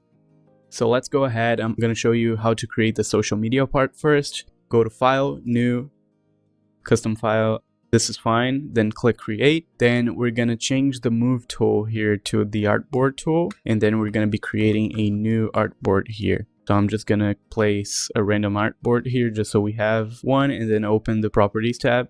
Here, as you can see, I'm just going to be using this one to get the dimensions. So here for the YouTube banner, you want to have this dimension here, which I'm going to be creating my first artboard based on that. So here by this. Okay, there we go. So we have created our YouTube artboard. Let me rename this. Then I'm going to go ahead and create the artboards using the dimensions for each social media banner. So for example, here Twitch, we have this one.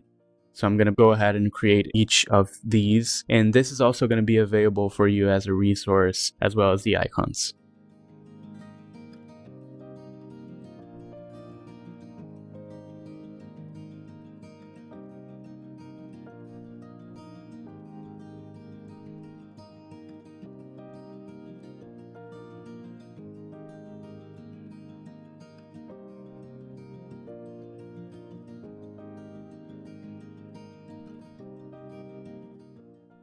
We have our artboards created here. We're going to be putting our background and adapting the design we created before for the social media banners and profile pictures. I'm going to be getting my background here first. So Final Effects, background, duplicate, and merge.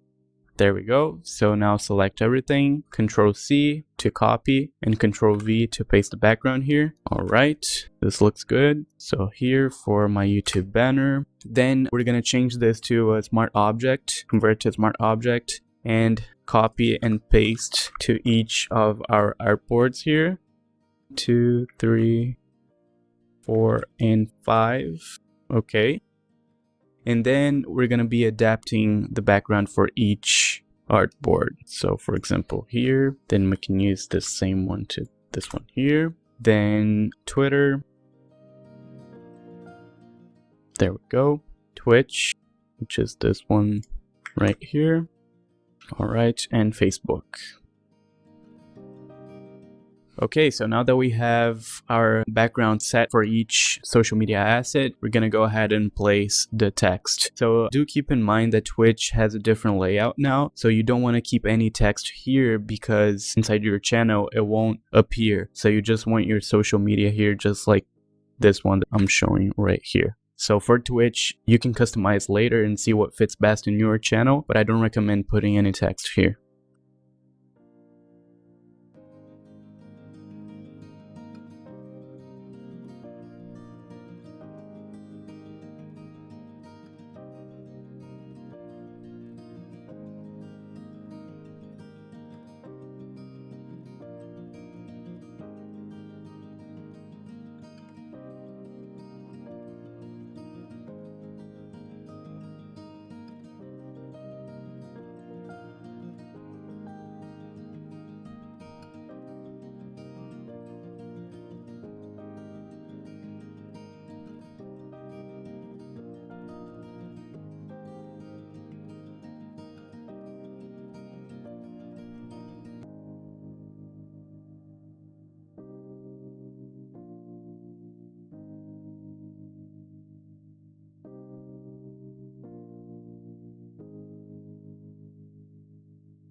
And now that we finished placing the text and social media here, we have a template that we can use for our social media assets. So for example here, if you want to change the background, if you have a different package or you want to edit some other detail, you can change the background in this smart object, then press Ctrl S, and everything here will be updated as well. So we have a template that we can use for multiple stream packages, which is also really useful.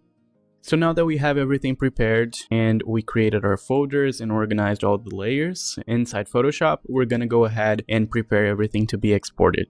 So here I'm going to start with my main screen. You need to hide the social media because we're going to be adding each icon and username separately when we are setting things in Streamlabs or the streaming software that you will use. Don't forget to hide this and save without the social media so you can add things separately afterwards.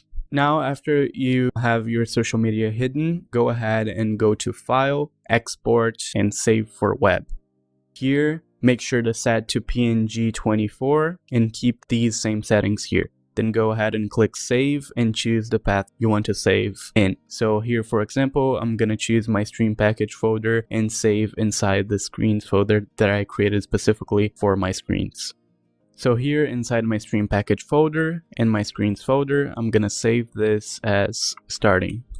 There we go, starting.png, and go ahead and click save. So here you can rename your screen so you can put any text that you want. So for example, I usually save one for a stream as starting, one for a stream as ending, and then go ahead and do the same process, file, export, save for web, then choose where you want to save and finish saving it. And then I also create one for stream is offline, so here, and one for be right back. So I usually put here the stream will, and then here be right back. So I usually create these screens, one for ending, offline, be right back, and starting, but you can choose whatever text you feel it's better for your stream package. So here, after we have all the screens saved, don't forget to save the editable files as well, so the .psd. So go ahead and click File, Save As, and then also here inside your stream package, you want to create a folder for the source files for the .psd file. So here, save as screen.psd, and go ahead and click Save.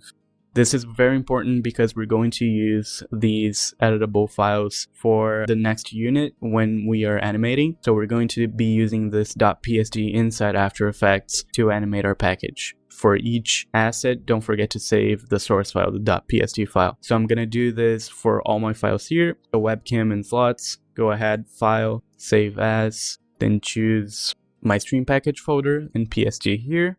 Go ahead and save. Don't forget to also name your layers properly, so when you're animating, you know what each thing is.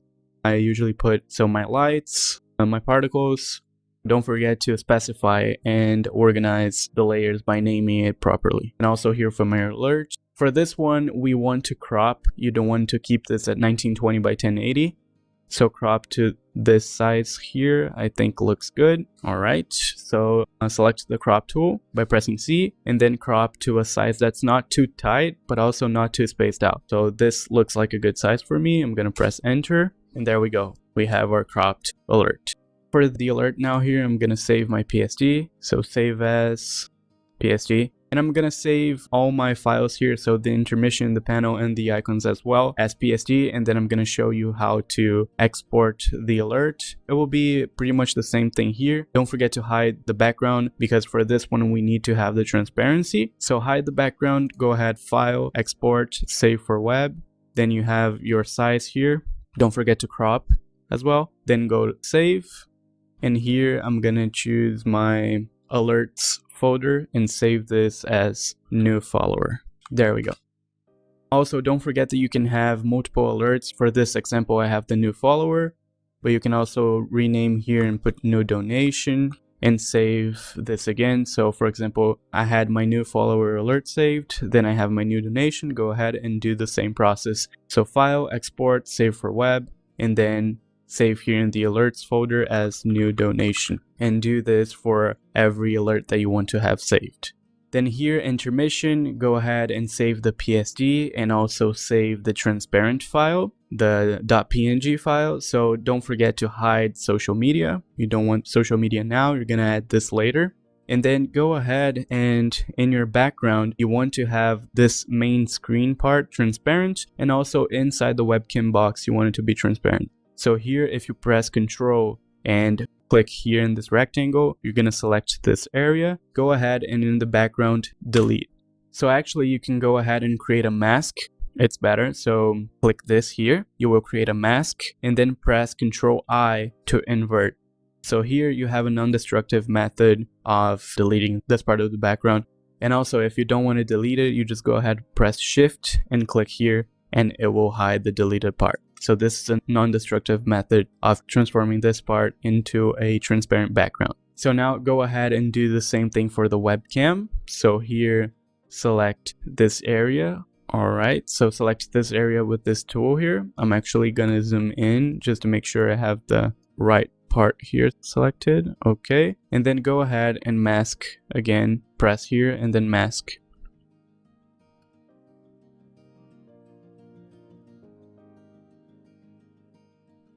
And there you go. You want to mask by pressing delete in your keyboard. You're gonna mask this area as well.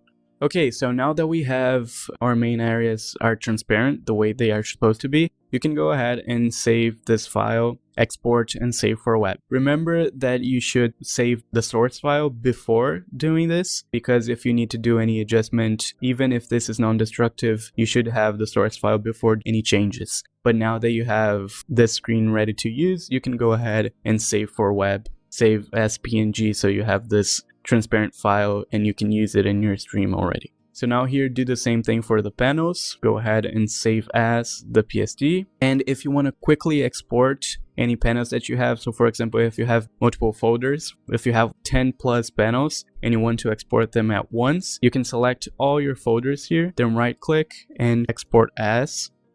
And then you'll have a list of all your panels here, and they are already cut the size that they are here. So you can see you have only your panel here. You don't have any extra space, and then it's already cropped. And then go ahead, click export, choose the path that you want, stream package. You should have a folder for panels. So go ahead and create a folder, panels. And then here, select folder. And you will have your panels inside this folder here. So you can see they are already cropped. You can go ahead and place them in your channel. They are ready to use. And now same thing for the icons. For exporting them, go ahead and save as PSD and then choose all the icons that you want. So for example, here I have multiple social media icons. So I have Twitter, Instagram, YouTube, Twitch. So select all of them here. Let me make them visible so you can see. All right. And select all of them, export as.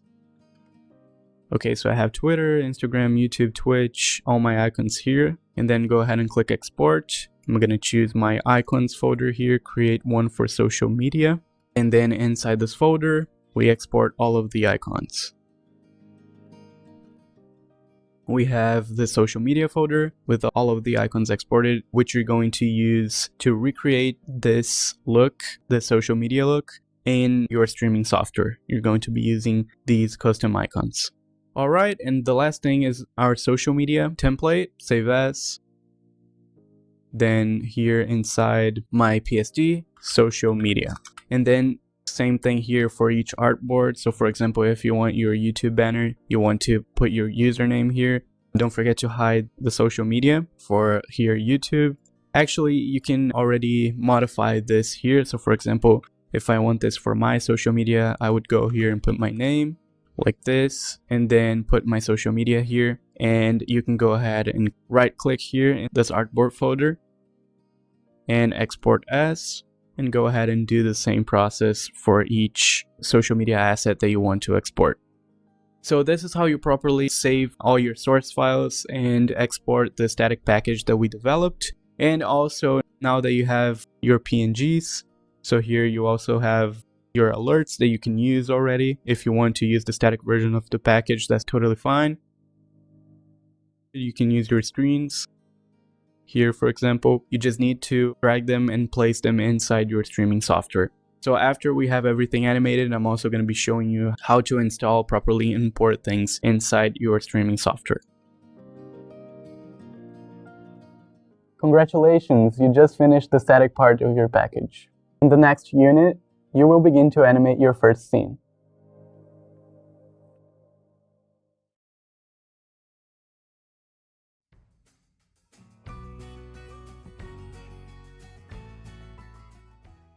In this lesson, you will be using the After Effects tools you've learned previously and begin animating the first scene. So now that we have our static package exported, we're going to go ahead and start animating our package. So by using the tools and techniques that I showed you in an earlier basic class of Adobe After Effects, we learned how to animate using position, scale, and rotation, and also some plugins and turbulent displays. We're going to be using these tools and techniques to animate our package now. As I showed you how to save in our last lesson, I have my PSDs inside my stream package folder here. And then we're going to be importing these PSDs. So we're going to be using the screen, webcam and slots, alert, and intermission. We're going to be importing all of these PSDs inside our After Effects to start animating. And we're also going to be creating a custom transition for our package as well. So here I'm going to go ahead and open my After Effects. Once your After Effects opens, go ahead and click New Composition, then set this to 1920 by 1080 pixels, 24 frame rate, and 10-second duration. Go ahead and click OK, and you have a new composition here that you will be working with. I'm going to go ahead and import my PSD files. This is very important now when importing your screen and all the other PSDs. Make sure the import kind is set to composition, and the layer option is set to merge layer styles into footage, and then go ahead and click OK. Now your screen is imported here. As you can see, I'm going to go ahead and click here and hide my guides. And then you have all your folders that we created in Photoshop imported into After Effects. So here you have your social media, final effects, text, and background. And as you can see, you can manipulate and apply different animations and effects to all the different layers that we had inside Photoshop. For this package, I'm going to be using mainly scale to animate. As we have circles here, I'm going to be creating kind of a pulse effect while animating this package, scaling all the ellipses and doing a delayed effect so we can create a nice pulse effect for this package. So this is also a thing that you want to keep in mind. Try and see what you can do with your shapes, what effect would fit best. For me, I think this pulse effect will look really nice with this package and will create this sense of balance and harmony that the circular shapes have, and also will match well with the color, which is blue as well. First thing here, actually, I'm going to be linking my outlines to some of my shapes here. So for example, I have this outline here. I'm going to be linking it to this ellipse here. So when I scale this ellipse, this circle, my outline will follow the animation as well. So I don't have to do different animations. So here, there we go. Control Z. And here, I'm going to be linking all the outlines to my different circles here.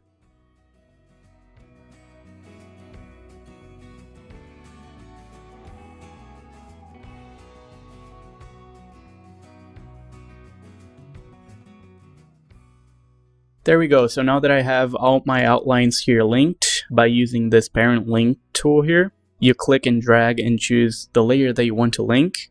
I'm going to go ahead and start applying the scale animation to create a nice pulse effect. I'm going to do this by starting with this first one here and scaling it up and then delaying the scale for the rest of the circles. So here, scale, I'm going to set a keyframe. Then I'm going to go ahead to 2 frames and set a keyframe for 112. I think it's a good value. And then go ahead to 4 frames and set another keyframe.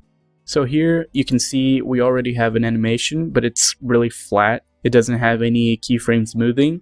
So I'm going to go ahead and press F9, or you can also right click, go to Keyframe Assistant and Easy Ease. And here I'm going to create more of a pulse effect for this by dragging the influence here and smoothing this keyframe. So making it go faster here and then slower this movement here. So I'm going to do an 80% influence here and also to the other side as well, right here, and then a little bit here. So now we have this animation here, which is more smooth and really nice. This is a little bit fast to me. I want the animation to be constant throughout the whole composition here, the whole 10 seconds. So I'm going to go ahead and drag this to 7 seconds. I think this is a good timing. Okay, so this looks nice to me. Now I'm going to be applying this same scale animation to my other layers here. I'm going to be doing a 1, 2, 3, 4, 5, 6 frames delay and applying the scale here so you can see the effect that it will create, basically a pulse effect. I selected this and press Ctrl C, and then here 6 frames, Ctrl V, 1, 2, 3, 4, 5, 6, Ctrl V, and then I'll do the same process for all my circles here.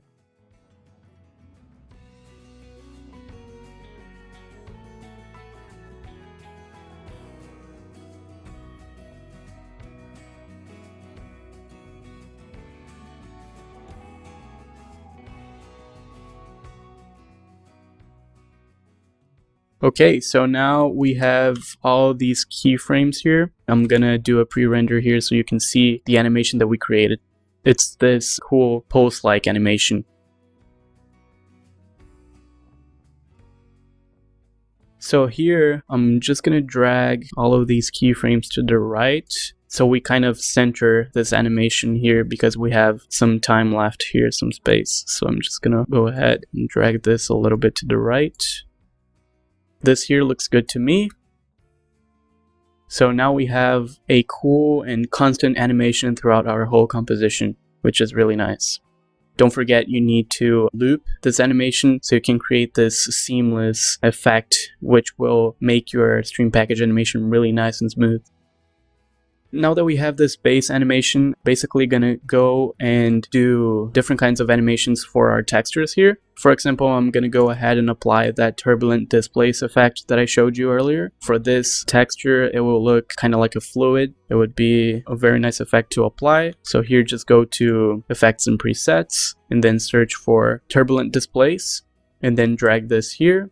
For this one, I'm gonna go with 25 amount and 30 of size. I think this will look nice. So here, evolution set to 2 and cycle evolution because we want a seamless loop here.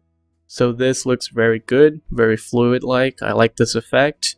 I'm gonna go ahead and copy this here and apply to our different textures. So for this one as well, but I think I'm gonna increase the size a little bit here. This looks good, maybe a little bit less, 40 and here 30. And then to our other background here, the last texture. Smaller in size, 25, and a little bit more of the amount. This looks nice. Now you can see that the textures are all moving with this turbulent effect, which also gives more detail, more depth to our package.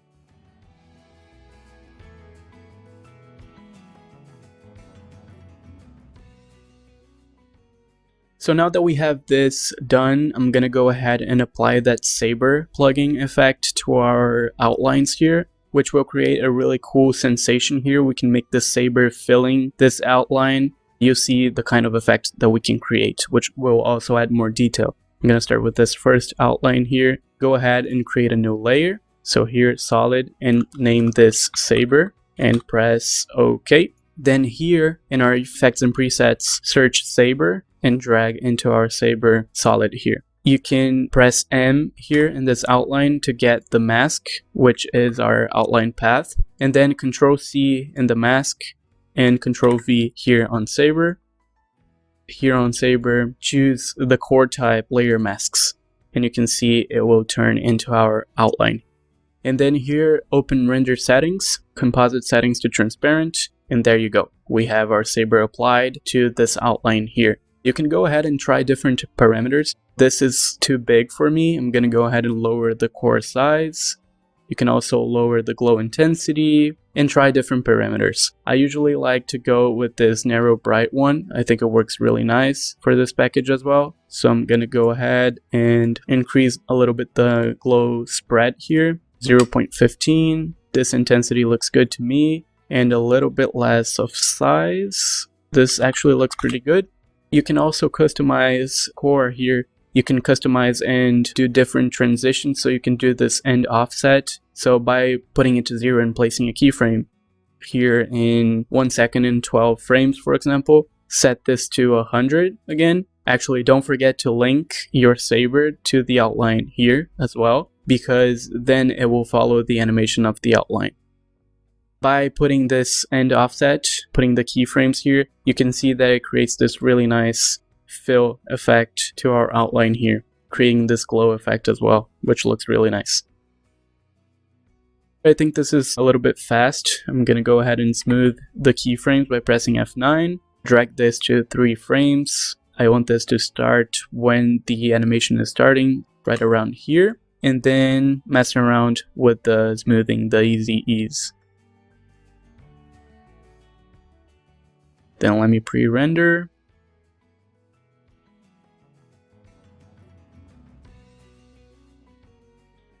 This actually looks really nice. I'm gonna just lower the speed here a little bit and drag this to the side, because I want it to be completing when my animation is done.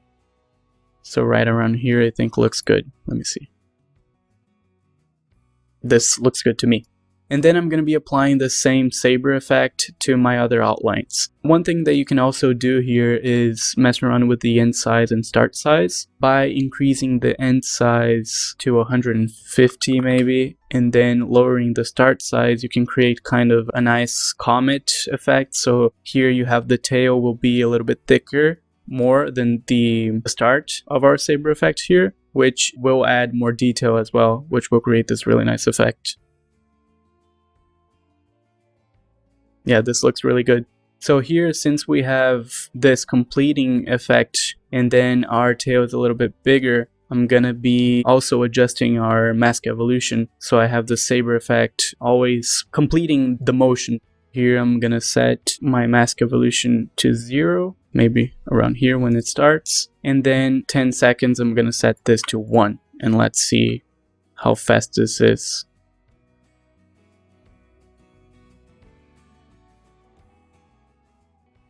Let me see here. Okay, I think this looks good. I'm gonna go ahead and try some different parameters and also apply the saber effect to my other outlines.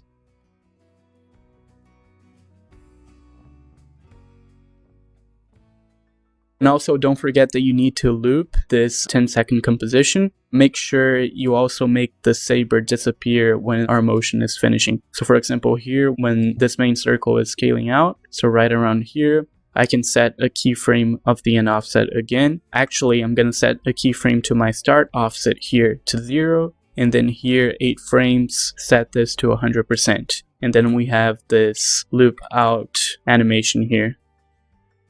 So you can see our saber loops out. So make sure you always, when you do some fade in or some motion that starts an animation, make sure you also make it go away to the end of our animation to make sure everything is correctly looped and has a seamless loop.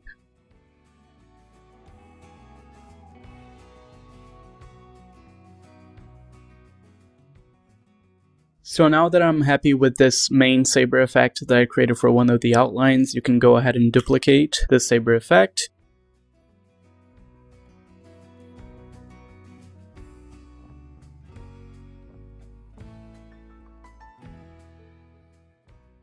And just by deleting this mask and applying the other outlines mask here, so Ctrl-C and Ctrl-V, you'll have the same effect actually, but for the outlines that you apply your mask. And also always make sure to link your saber to the outline so it will follow the same animation.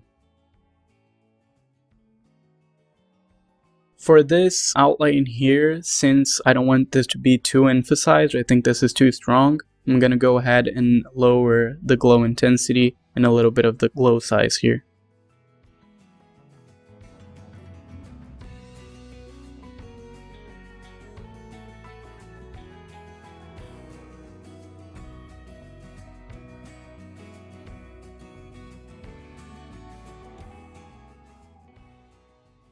I'm also going to change the mask evolution here because I don't want the movement to be the same of this one, so you can see it's following the same movement. I want it to be more random, so I'm going to go ahead and change my mask evolution here. Instead of 0 and 1, I'm going to set this to 0, maybe 90 here, and then to loop this, since this was 0 and this was 1, now this will be 0, 90, and 1 plus 90 degrees here. And there we go. We have this one starting first here, and then this one a little bit after the second one started. So we have a different animation for the two circles here, the two sabers.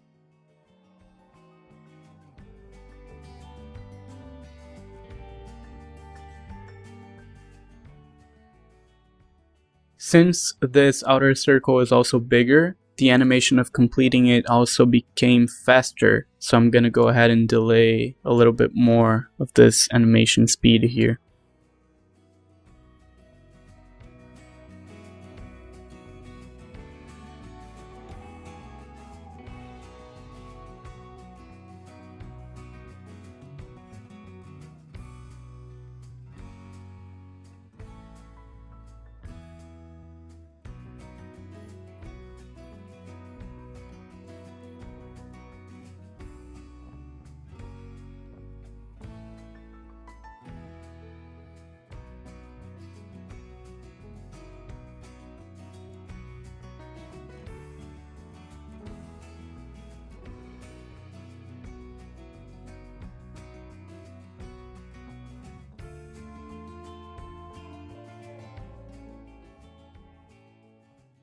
When you're copying and pasting the mask here for a different outline,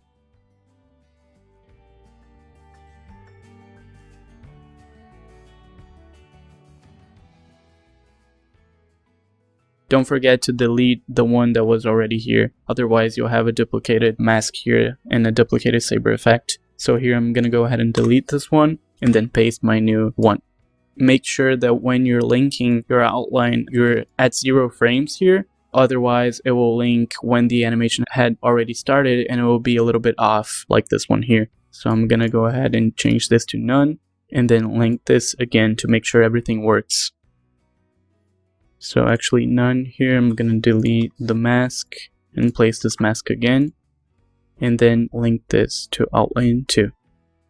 Also, make sure your scale is set to 100% when linking, otherwise it will be a little bit off. There we go. Now it's working as it should be.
Okay, so I made a little pre-render here so you can see what's happening now after I applied all of the saber effects, and I'm actually very happy with the final result.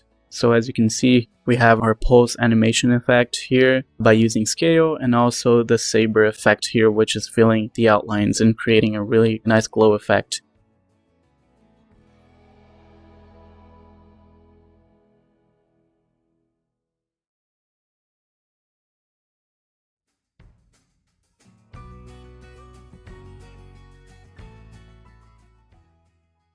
I want to show you one more thing for the background. I'll be creating a new solid here and call this fractal noise.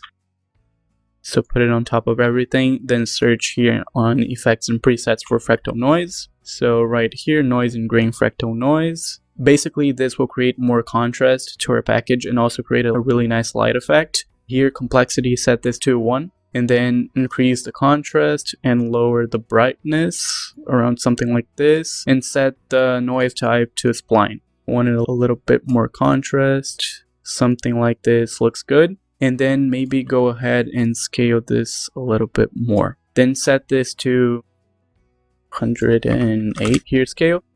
Set a keyframe here on 0 frames for evolution. And then here on 10 frames for the value of 2. And then in evolution options, we want to cycle our evolution. So basically this is the effect. And now we're going to use the blending modes here. So if you're not seeing the blending modes, click here on toggle switches modes. Maybe you're seeing it like this. Go ahead and toggle switches modes. And then you can see your blending modes. And then here set this to overlay. And you can already see the effect that this does. So it's a really nice light effect, which will give more contrast to your package. Of course, we need to lower the opacity of this. This is giving a lot of contrast. We don't want this much of this effect. So go ahead and lower the opacity. I'm going to use 25 here.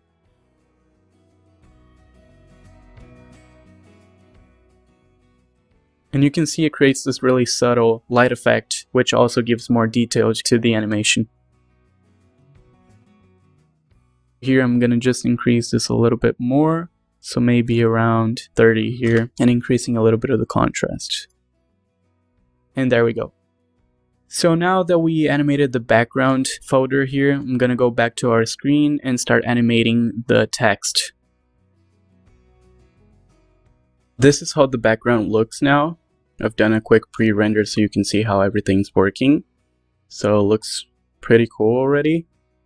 We're going to start and animate the text now, so it follows the same motion of the background. And also, we're going to be animating a little bit of the final effects folder here, so do some little adjustments. And also, mainly, we're going to be hiding the static particles and creating them from scratch using the CC particle world effect. So let's go ahead and start animating the text. For this, I'm going to go inside this text composition, press Ctrl X here, and Ctrl V here, because we want to see how the text is going to be animated with our background.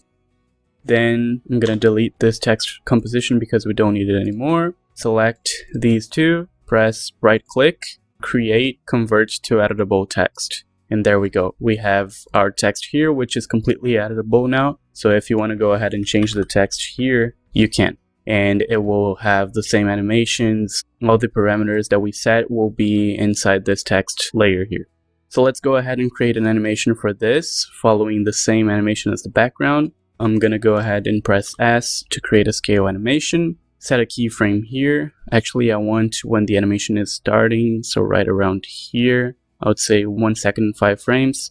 Let's go to 4 frames maybe, and set this to 44, maybe 50 will be a good value. And then go ahead and copy this keyframe and paste it over here. You can go ahead and do the animation, and then if you think it's too fast or you don't like how it looks, you can go ahead and tweak the keyframes to see how it fits best for you. So here I'm gonna use Easy Ease and mess around with the graph editor here. Something like this. Let's see how it looks.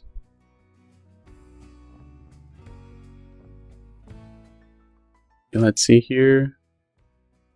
Alright, this is looking pretty good to me. Yeah, I'm really liking the results, so I'll just maybe put this a little bit more to right here. So I like how this looks. I'm gonna keep it like this. actually a little bit to the left right here. And then I'm gonna do a different effect for the stream is text. So I'm gonna go ahead and click here and then go to text, animate, and go to tracking. We're gonna be using a tracking animation for the stream is text. So here I'm gonna set a keyframe, tracking amount 0, I'm gonna set a keyframe, and then go ahead to use the same time values. Set this tracking effect to maybe right around 80, looks good. And then set this here to 0 again and do the same adjustments here. Just like this. Okay, and let's see how it's looking.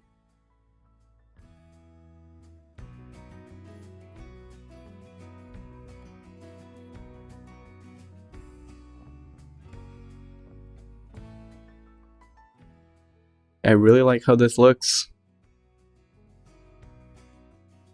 So maybe I'm gonna delay this tracking here a little bit. I wanted to start a little bit after our text is scaling and finish a little bit after as well. So let's see how this looks.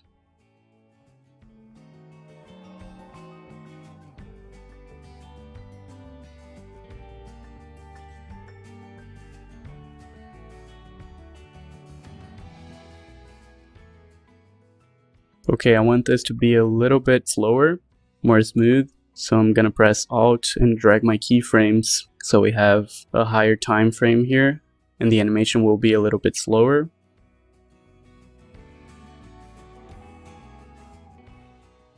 There we go, let's see.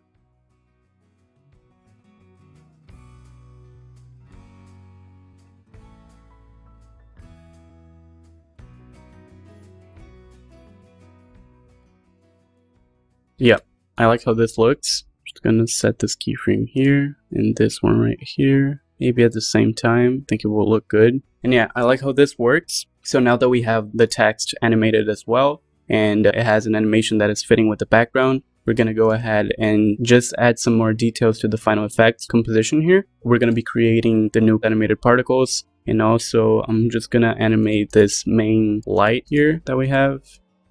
This layer one here, the main particle. So I'm gonna go ahead and do a quick rotation animation. So right around here, do something like this.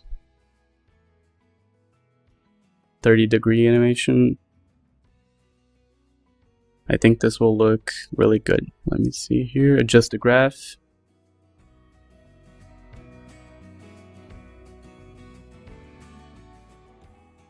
Yeah, I like how this looks. So now let's go ahead and here in Final Effects, I'm gonna hide my particle layers, and then back to our screen, I'm gonna create a new solid and name this particles. Then inside the solid, we can go and place the CC particle world simulation effect. Inside this effect, I'm gonna press this button so we can only see the effect. This is the default particle preset that we have. We're gonna go ahead and tweak the parameters here to make sure we have a fitting particles. We're gonna try and create some particles that look like the ones we had here inside Final Effects. So let's just go ahead and try and mess around the settings here, the parameters, to find something that looks good. So here in physics, I'm gonna set the gravity to 0.010, actually 0.001, let me see. Oh yeah, so 0.010, and then here set the animation explosive. I'm gonna set this to cone axis. I'm gonna set the particle type to faded sphere for this one. And the birth color, we want blue and white. So I'm actually gonna use white here and then blue here. We can go and tweak the birth size and death size. So I want this to be a little smaller, like the ones we had before. Also change the velocity. Something like this. Now something that's really important here as well is changing the particle producer. So here I'm gonna change the radius so we have a wider producer here. Something like this. And then also change the Z radius so we have more depth as well. You can see that this is starting to look close to what we had before, starting to look really good. So now I'm also gonna lower a little bit more the size here and also increase the opacity. I want the max opacity to be 100%, but you can go and try different parameters for whatever you think looks best for your package. And now I'm just gonna lower the birth rate because I think we have too many particles here. So something like this, a little bit less, 0.2, and the longevity as well, lower a little bit. So maybe a little bit more here, 0.3 and 0.8. Yeah, I think this is starting to look really good. I think it will fit nicely with our background. Here, as you can see, we have the animated particles. And then the mode here, I'm gonna set to screen as well. And there you go. We have our custom particles working here. You can change the color here, you can mess around with all these parameters, and you can do some really nice things here. So I recommend you go ahead and try using the particle world effect because it's a really useful tool that you can use to create animated particles.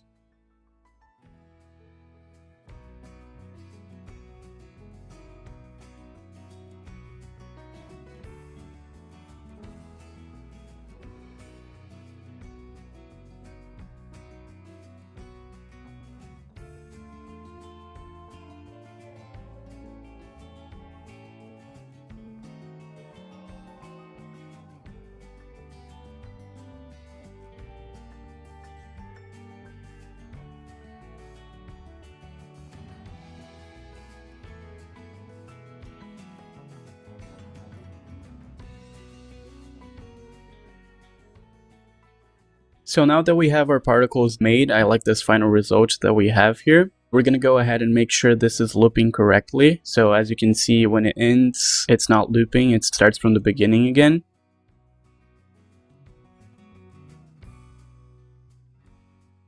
So here I'm just going to lower the velocity a little bit more, right around here. And then we can loop this particle effect by duplicating these layers. So I'm going to set a marker here at 5 seconds. And then I'm going to duplicate this layer twice. So here we have 3 particle layers. And then I'm going to set where this marker is to the beginning of my composition. And then this top one to the end of my composition. So right here. We're going to change the opacity values for all of these to create the loop effect. So here for this particle, this middle one, we're going to set the opacity to 100%. Then 3 seconds, we're going to set this to 0. And then 7 seconds, we're going to set this to 0 as well. And then here, back to 5 seconds, this top one, we're going to set a keyframe here with the opacity 0. Then 7 seconds, 100%. And then this bottom one, we're going to set at 5 seconds, the opacity 0. And 3 seconds, the opacity 100%. So basically what's happening here is we have the particles coming from this bottom layer here. So we have 100% of opacity until it reaches 5 seconds. Then we have this middle one until it reaches 7 seconds. Then we have this top one until it reaches 10 seconds. And then since this is the marker we had from before, here we change the time values. This is going to loop and this is going to end where this starts. And then we have a perfect seamless loop animation on the particles as well. So I'm going to make a quick pre-render so you can see. But basically, this is all for this class. Now that we have our main animation, our main screen animated, we're going to use this same animation, the same tools that we used and the same parameters, and basically the same techniques to apply this animation to our other assets. So the alert, the webcam, we're going to be using the same techniques, and such as we did in the static part where we adapted the visual identity for all the other assets, we're going to go ahead and adapt the animation of our main scene to our other assets as well. So for next lesson, we're going to be animating and elaborating the remaining pieces. The next step will be to take this first animation that we developed and apply it to the other assets.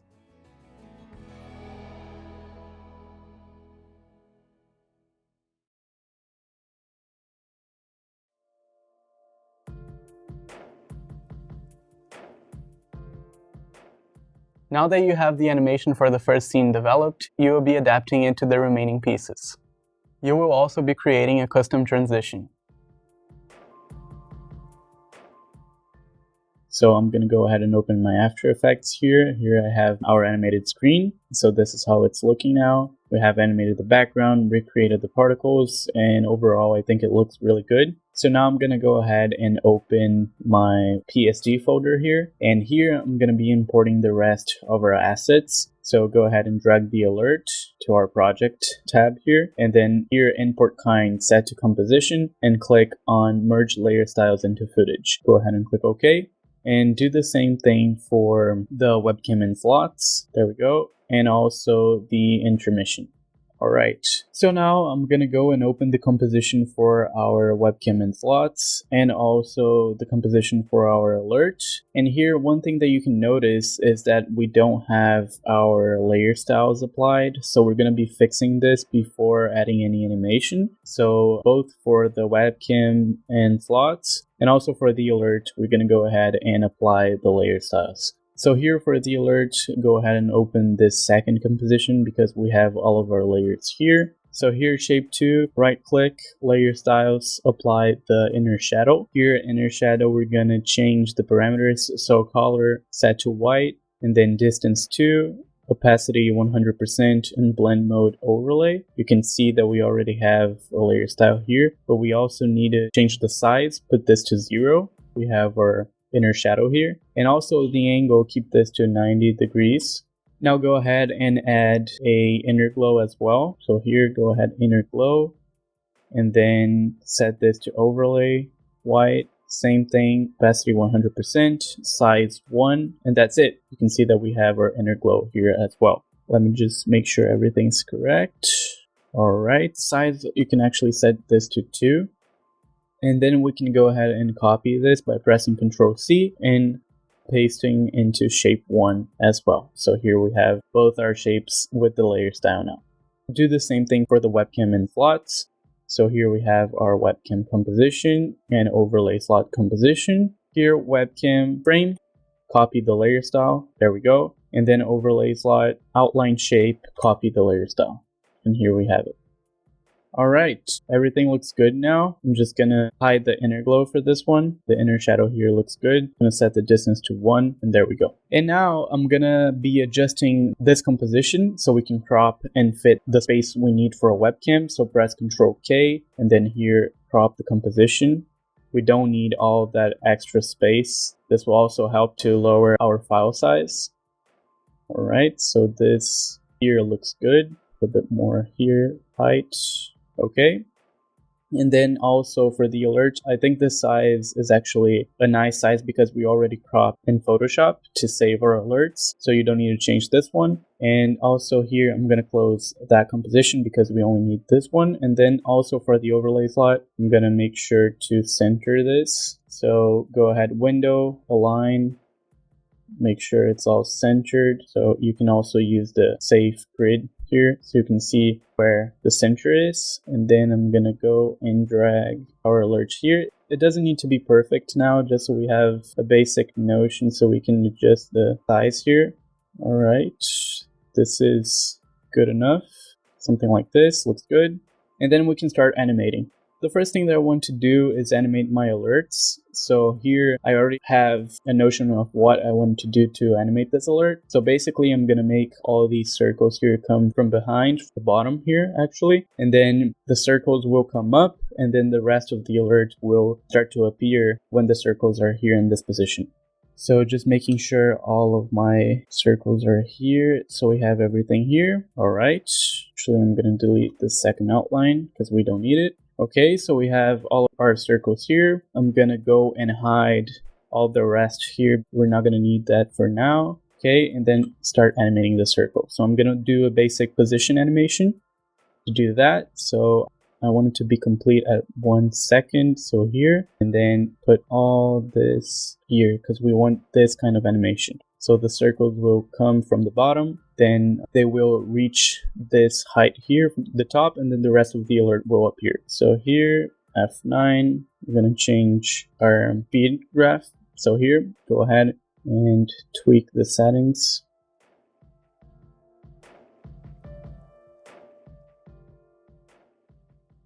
Okay, so something like this looks good to me, this kind of animation, but this looks too flat, so what I'm gonna do is add some rotation to it as well. So same thing here, add a 180-degree rotation for this. Oh, actually, first, before doing any animation, I forgot, this is very important. You need to center your anchor point. So here I'm gonna go ahead and manually center the anchor points for these layers here.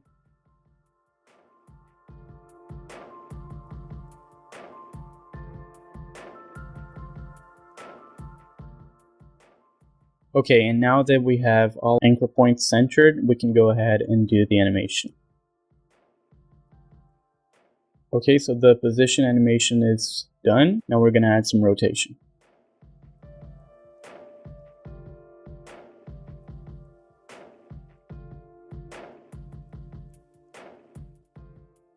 Okay, I like how this looks much better than before.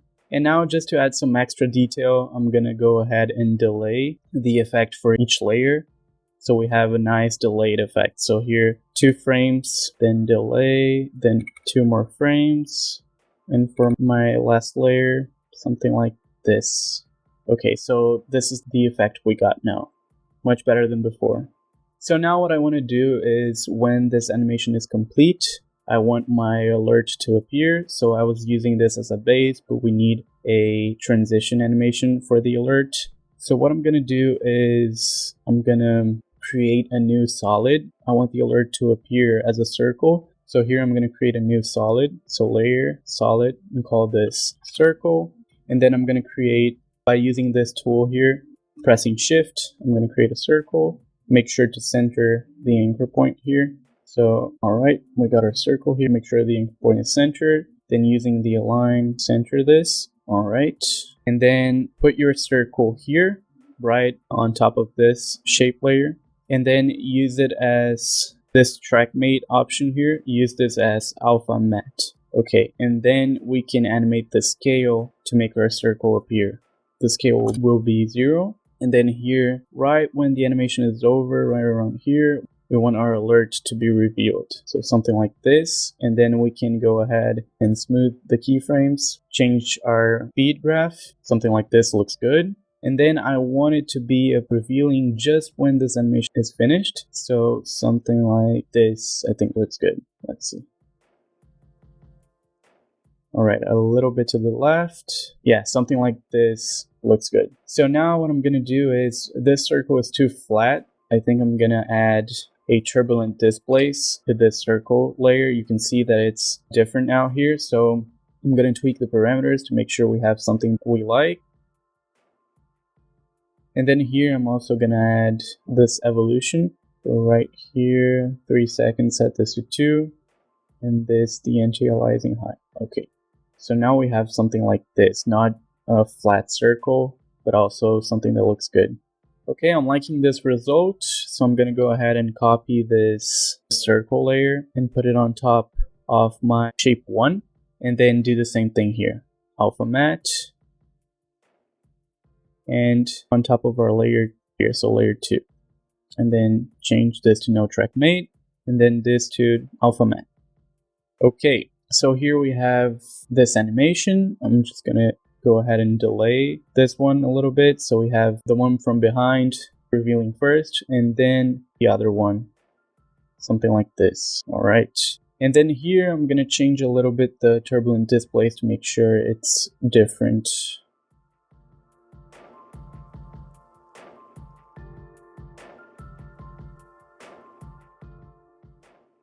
Something like this will look good. Just want it to be a little bit slower here.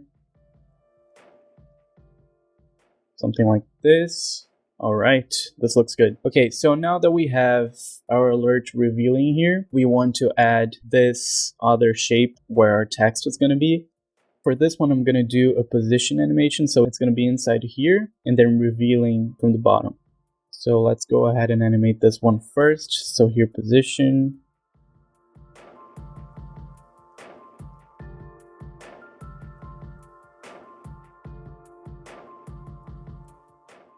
So it's basically going to be something like this. I'm going to adjust the keyframes Something like this looks good. Maybe a little more to the side.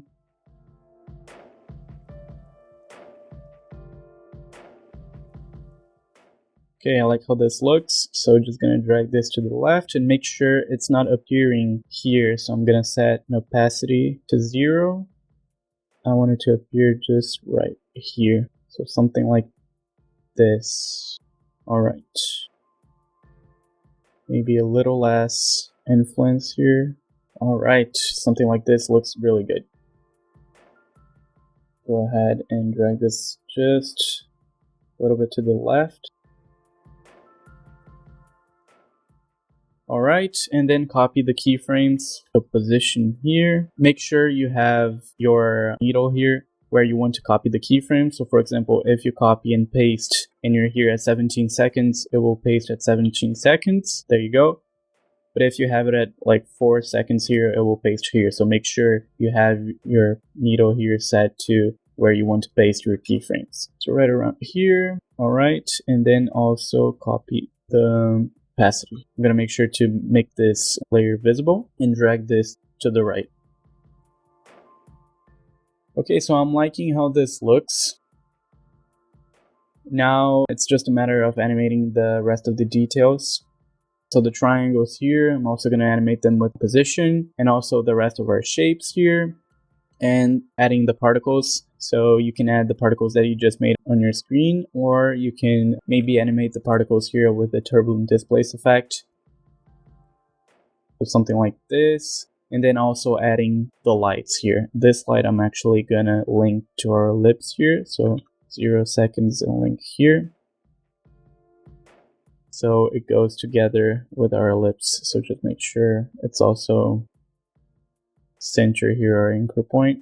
Alright, and then set this actually here. Oh, it also has rotation, so I'm just gonna make it appear right around here with opacity. So both of these lights I'm gonna animate with opacity. I'm gonna go ahead and animate them real quick here.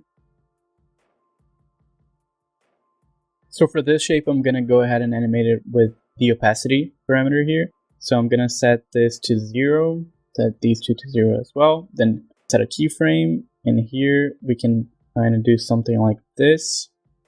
So be appearing and then disappearing. When we add this effect to all of the other shapes, it will create a really nice continuing effect.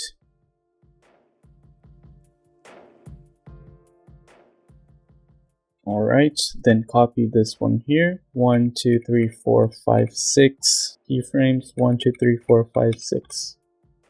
And this is the effect that we got. So it looks really nice. I'm also going to go ahead and add a glow effect. Then copy and paste. And there we have it. Just going to do the same thing to the one here on the other side. And there we go. We have this nice opacity effect here. So just going to add the same glow effect to the ones on the other side. Okay, so now I'm gonna quickly animate the particles here and also go inside of our layers that have our background. And also we can do some quick animations inside these layers to give some extra depth. So here, for example, we can animate the background with a scale animation to give a really nice effect inside our shape.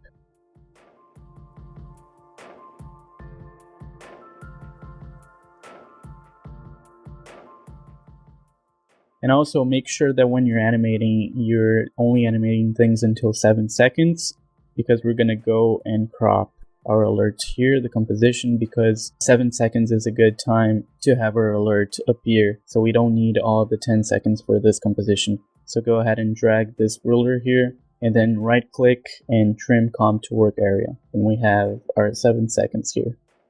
I'm also going to go ahead and adjust keyframes here.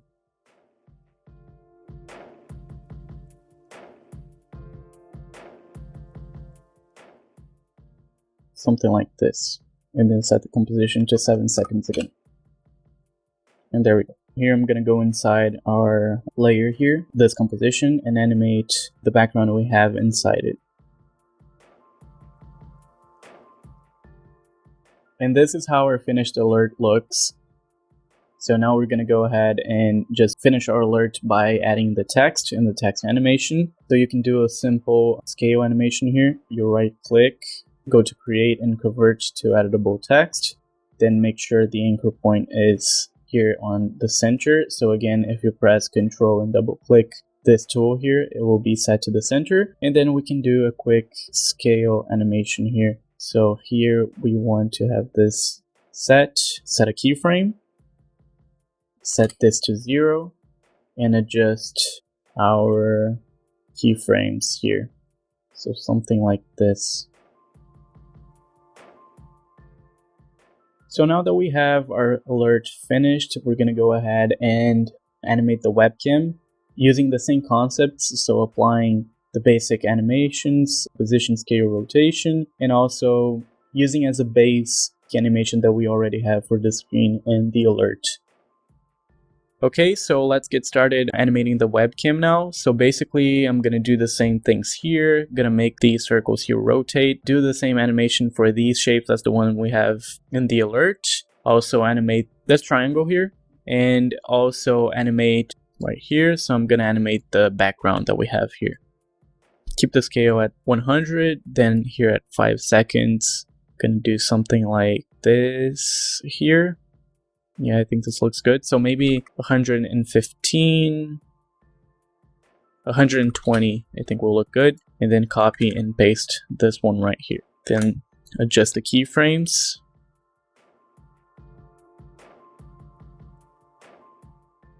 I like how this works. Okay, so now come back to the webcam. So we have something animated inside here.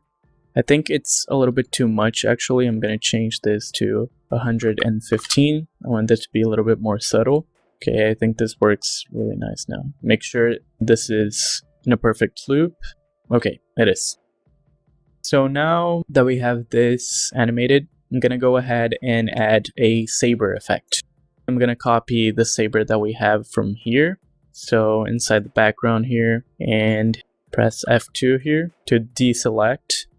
And then copy one saber that we have here and delete the mask so we can create a custom saber animation. So I'm going to start from here and then draw our webcam so we have a saber that's going around our webcam.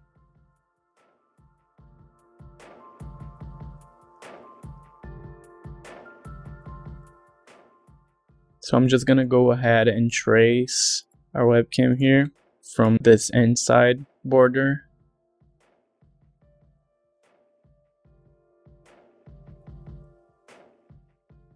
And here. Alright. And now as you can see, we have a saber. If you press play, we have this saber going around our webcam.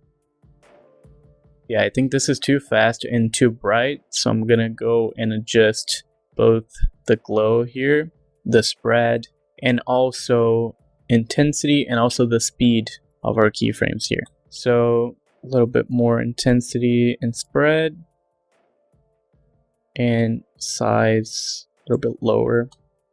Kind of something like this, I think looks good.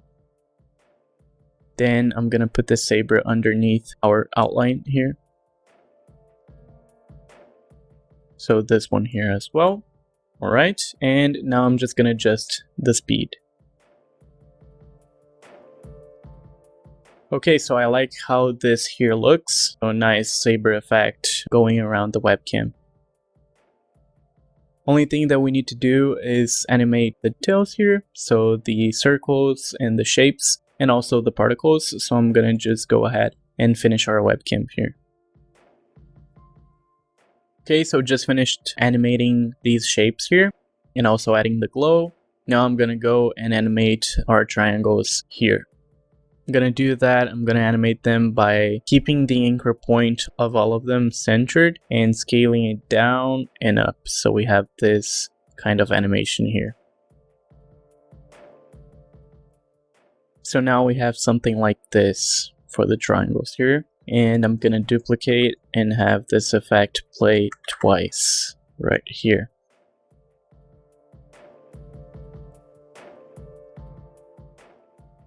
And there we go.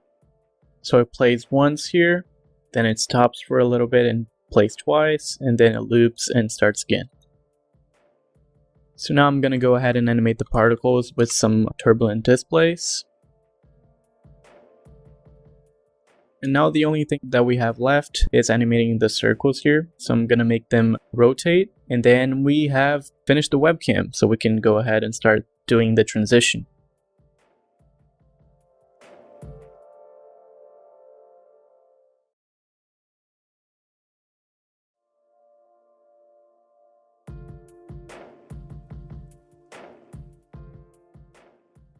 Make sure you have the anchor point for all of these outlines centered, so you don't have any problem when trying to do the rotate animation.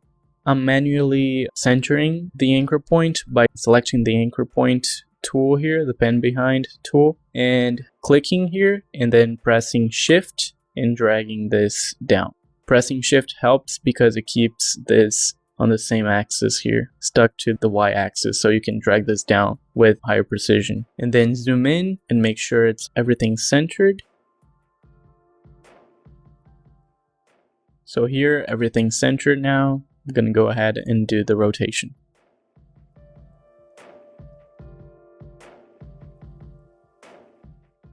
Then select all of the keyframes and adjust using our graph editor.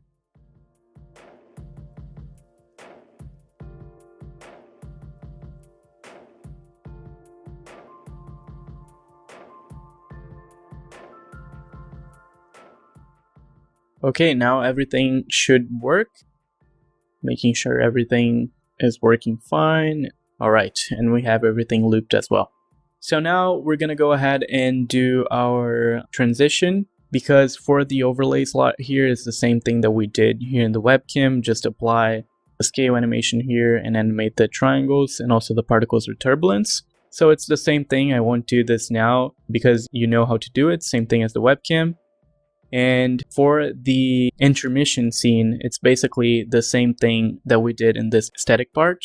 So you're going to go ahead and copy the background. The place where the static webcam is, you're going to replace with this animated webcam. And also the overlay slots, going to replace them. So I'm just going to show the transition, which is the main part here, which is something that we don't have from the static package. So I'm going to go ahead and create a new composition. Name this transition. So this is a 1920 by 1080, okay? And then for the transition, I'm gonna be copying the background. So here, selecting everything from the background and copying and pasting it here, and then creating a new composition and calling this background transition. You need to do this because if you don't copy the background and just copy this composition here and paste it here, every change that you do inside of this composition, it will also change the one that you have on this screen composition as well. So you have to duplicate and create a new composition to make sure you're not changing anything from the screen here. So now that we have this, you can hide and delete things without changing this background. So now what I'm gonna do is basically create a different background by just hiding some layers here. And we want to create a different background because when your transition animation is playing on the streaming software, it won't be confusing. It will have a nice contrast in a different background. You will understand once we're setting this up in the Streamlabs software, but keep this in mind that you want to have a different background for your transition. So I'm going to be hiding some layers here so we can create a different background.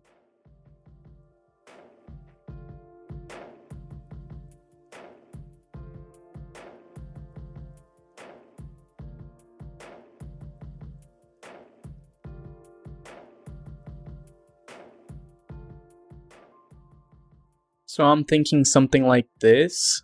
So now just go ahead and come back to this composition, and we're gonna do kind of a zoom in and zoom out effect using black solid here. So create a new solid, call this circle. We're gonna be creating a circle just like we did for the alert. So here, make sure your circle is inside the canvas you have here. So then make sure you center the anchor point and use the align tool to align this to the center of our composition. If you use the grid here, you'll see it's well aligned with the center.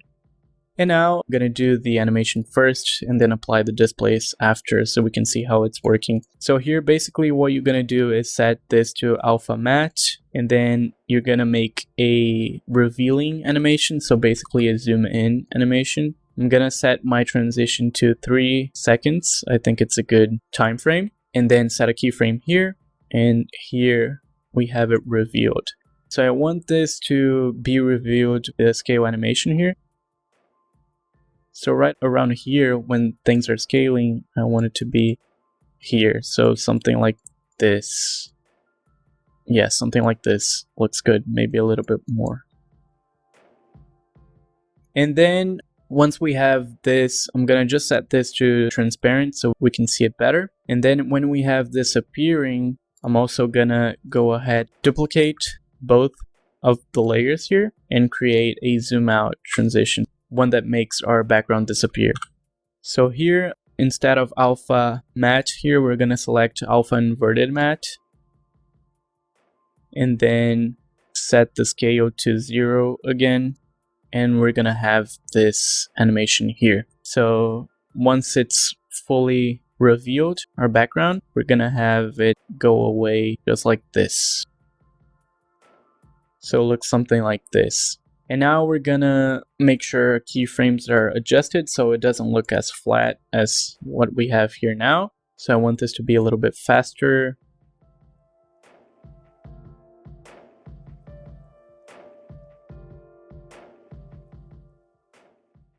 So I think something like this looks much better. Okay, just gonna go ahead and drag this a little bit to the side.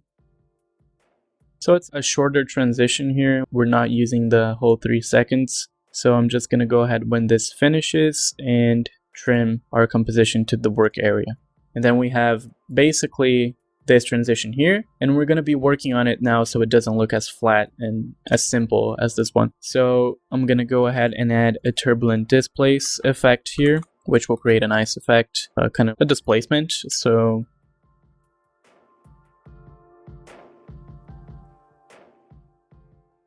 something like this looks good. And then set my evolution here. And then copy this turbulence effect to this one right here. And change a little bit so it doesn't look the same as the other one. Maybe something like this. So this is how it looks now. Adds a little bit more of detail to our transition. So just make sure by the time your transition is ending here, everything is transparent, so you can see I have a little bit of a background left. So make sure this is not happening by changing the parameters of the turbulence here. So yeah, I'll keep it like this, make sure nothing is left here. Alright, this looks good. I'm just gonna go ahead and add some layer styles here. So for this background, I want to add a outer glow. So here, set this to blue. Maybe a brighter blue here. Then adjust the size, something like this, and lower the opacity a bit. So something like this looks good, 20 maybe. And then I'm gonna add this inner shadow as well. So here, white overlay, 100%, distance 2, size 0, same thing as we did before. Okay, and also inner glow. So layer styles, inner glow, then same thing here.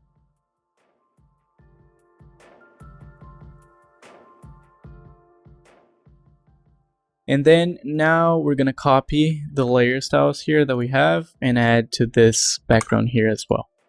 And so we have a transition like this, which looks really good. And we also have a different background for the transition as well, which will create a nice contrast when the transition is appearing over our screens or our scenes that we're going to be creating inside the streaming software. So basically that's it for this lesson. We have our screen, our alert, our webcam, and our transition created. To create the overlay slot, we're basically going to do the same thing as the webcam here. And also to create the intermission, we're just going to be picking the animated assets that we already have and replacing them, the static intermission, by using the animated assets that we have here. So this is it for this lesson. We're done animating things here, and we're just going to be exporting and organizing our files for the next lesson.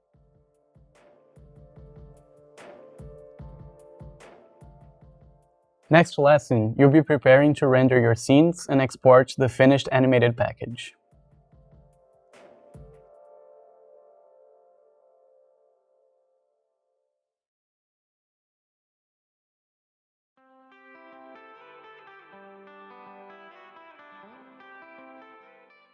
In this lesson, you will be preparing the composition for rendering and optimizing files for the streaming softwares.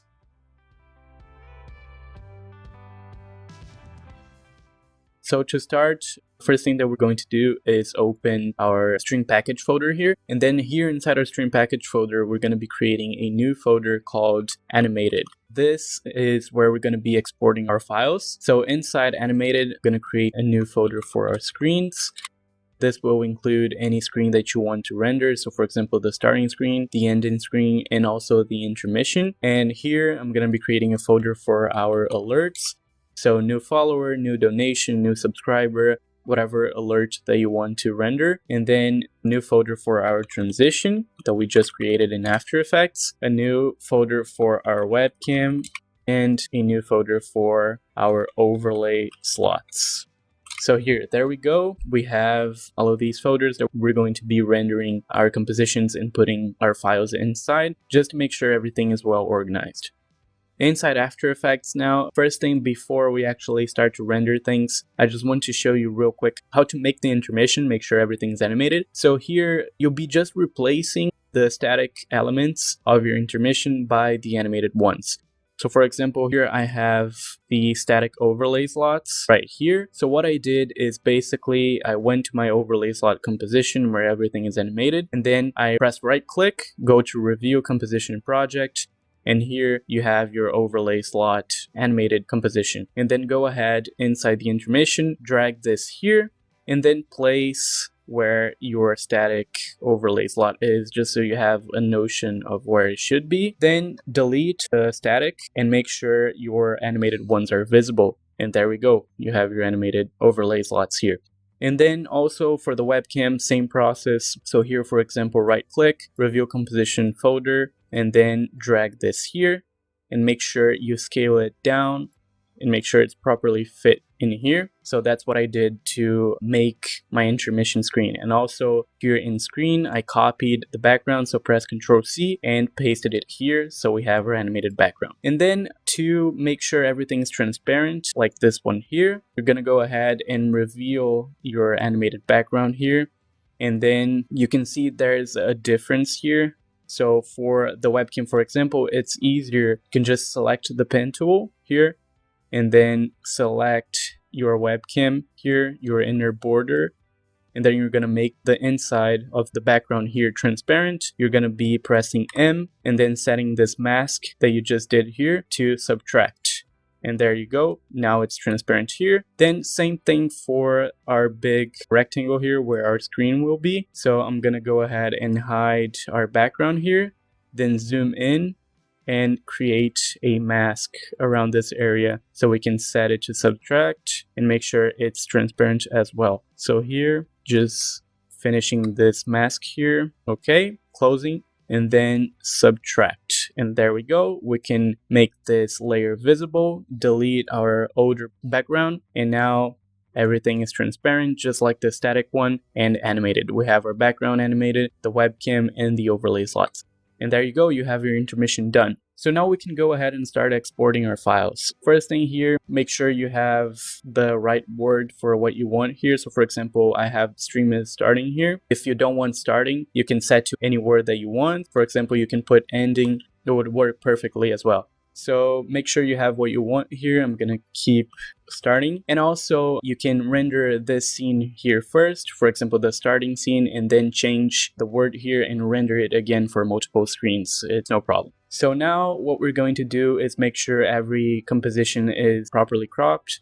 Here for the alerts, we have this nice extra space here. So this is good. This is properly cropped. For the webcam, This is also fine. You want to keep as tight as possible here, the composition space, but make sure you're not cropping any glow or any particle here. So you can also press Ctrl K and change the background color here. It's easier to see where the glow area is. You make sure you don't cut any of the glow here. Okay, so this looks good. I'm just gonna go ahead and press OK. Same thing for the overlay slot. Try to keep it as tight as possible, but don't cut any particles or glow. And then here for the transition, we're not gonna crop anything. You can keep as the same resolution of the screen, so this is fine. And for an intermission, same thing as the screen and the transition. And now that we have everything properly set, we can go ahead and export our compositions. So for this, we're going to be pressing Ctrl M, and this will move our composition to the render queue where we can change our settings. I'm just going to go ahead and move each composition to the render queue first, and then change the settings of all of my compositions in the place where I want them to be rendered, and then we can just go ahead and click render. My screen composition is already in the queue. I have my alerts, webcam, overlay slot, transition, and intermission. So you can just click in the composition that you want and press Ctrl M and then check here if you have everything. So I have my screen, alert, webcam, overlay slot, transition, and intermission. So now that everything's here, I'm going to be selecting the path that I want this to be rendered to. So I'm just going to click here on screen, and then here I have my stream package folder. So this is my screen. I'm going to go inside my animated folder and the screens folder, and here it's where we're going to be exporting it to. So go ahead and click save, and then output module here is where we're going to be changing some settings. So here for the format, you want to change this to QuickTime. So we're going to be rendering this in .mov, .mov, and then channels for the screen, you can keep RGB, but you can also change to RGB plus alpha if you want. So because we're going to be needing it, the alpha channel for our alert and the webcam. So it's a good practice to just keep at RGB plus alpha so you don't have any problems with the transparency. So here we have QuickTime, RGB plus alpha. That's the two things that we're going to be changing, and then click OK. So we have our screen set to the folder and our QuickTime output module here. And then render settings, you don't need to change anything, just keep to best settings. And then do the same thing for the other compositions here. So the alert, go ahead and choose animated alerts and then save, and then same thing, QuickTime and RGB plus alpha. So you can do this for each of your compositions. I'm going to do this here real quick. So now I changed here all the output modules to QuickTime, so .mov here and RGB plus alpha.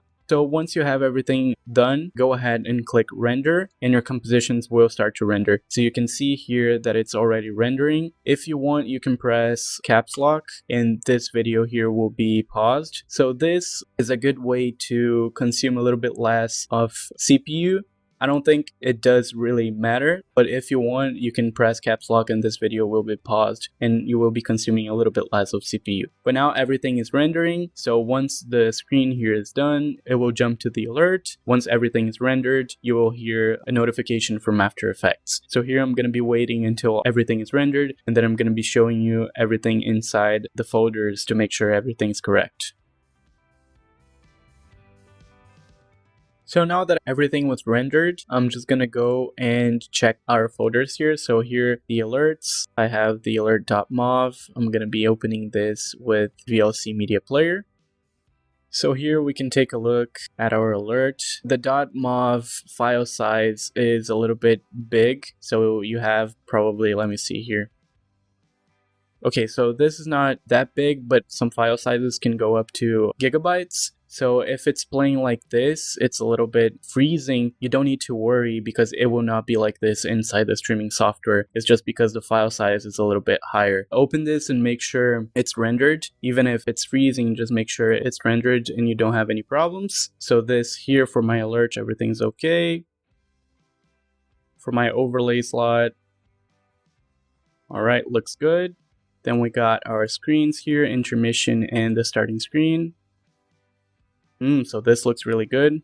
Okay, so for example, the screen here, if you check the properties, you can see that it has almost 1 gigabyte of file size. So basically what we're going to be doing now is opening Media Encoder and optimizing these files, converting them into WebM files because they work really nicely with our streaming software, and the file size is also much lower, and it will also make a huge impact when you're streaming because it will consume less CPU. So then go ahead and open Media Encoder. So there we go. Now that we have Media Encoder open here, I'm going to be dragging all of my files here. So my alert, there we go, my overlay slot, my screens, and my transition, and also my webcam. And then here, select all of them. Make sure you're selecting all of them. And then go and choose WebM. Here I already have a preset, but you can see that what I have inside here. So make sure you check export video and export audio if you have any audio. And then here, the image sequence that you have, make sure you have proper resolution here for each composition. So the codec settings, set this to VP9, constant quality, and 50% of quality. This will probably be not marked, but make sure you mark include alpha channel. This is very important. So make sure you go ahead and include alpha channel. And then click OK. And once you've changed each one of your files to WebM and included the alpha channel, go ahead and press Start Queue. And then each file will render again. So you can see here that we have some glow problems. So where our glow was supposed to be, and also the particles, you can see that the exposure is kind of messed up. But don't worry about this, it's only because most of our video platforms, such as VLC, for example, they don't support playing the WebM format. But when you're using it inside the streaming software, next lesson, when we are importing each file, you'll see that they will work perfectly. So don't worry about this for now. Okay, so now we have everything successfully exported here. So there we go. Make sure you have your .webm file for each of your .mov files. And then this here, webcam.webm.xmp, you can go ahead and delete. So you can delete for each of your files here. So delete this one and this one. And just make sure everything was successfully exported. So here, if we open our stream.webm now, we can see that everything looks really good and was successfully exported. So now that we have all our files exported, you can also go back and change for multiple screens or multiple alerts. You can go back and change the text. Now that we have our starting screen, if you want an ending screen or a be right back screen, you can just go and change the text and then do the same process of rendering, and you'll have multiple screens. And then same thing for the alert.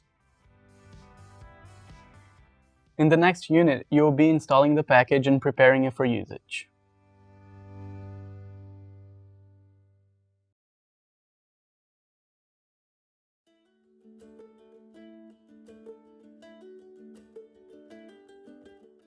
Now, you will be opening the streaming software, in this case, Streamlabs OBS, and installing your finished animated package.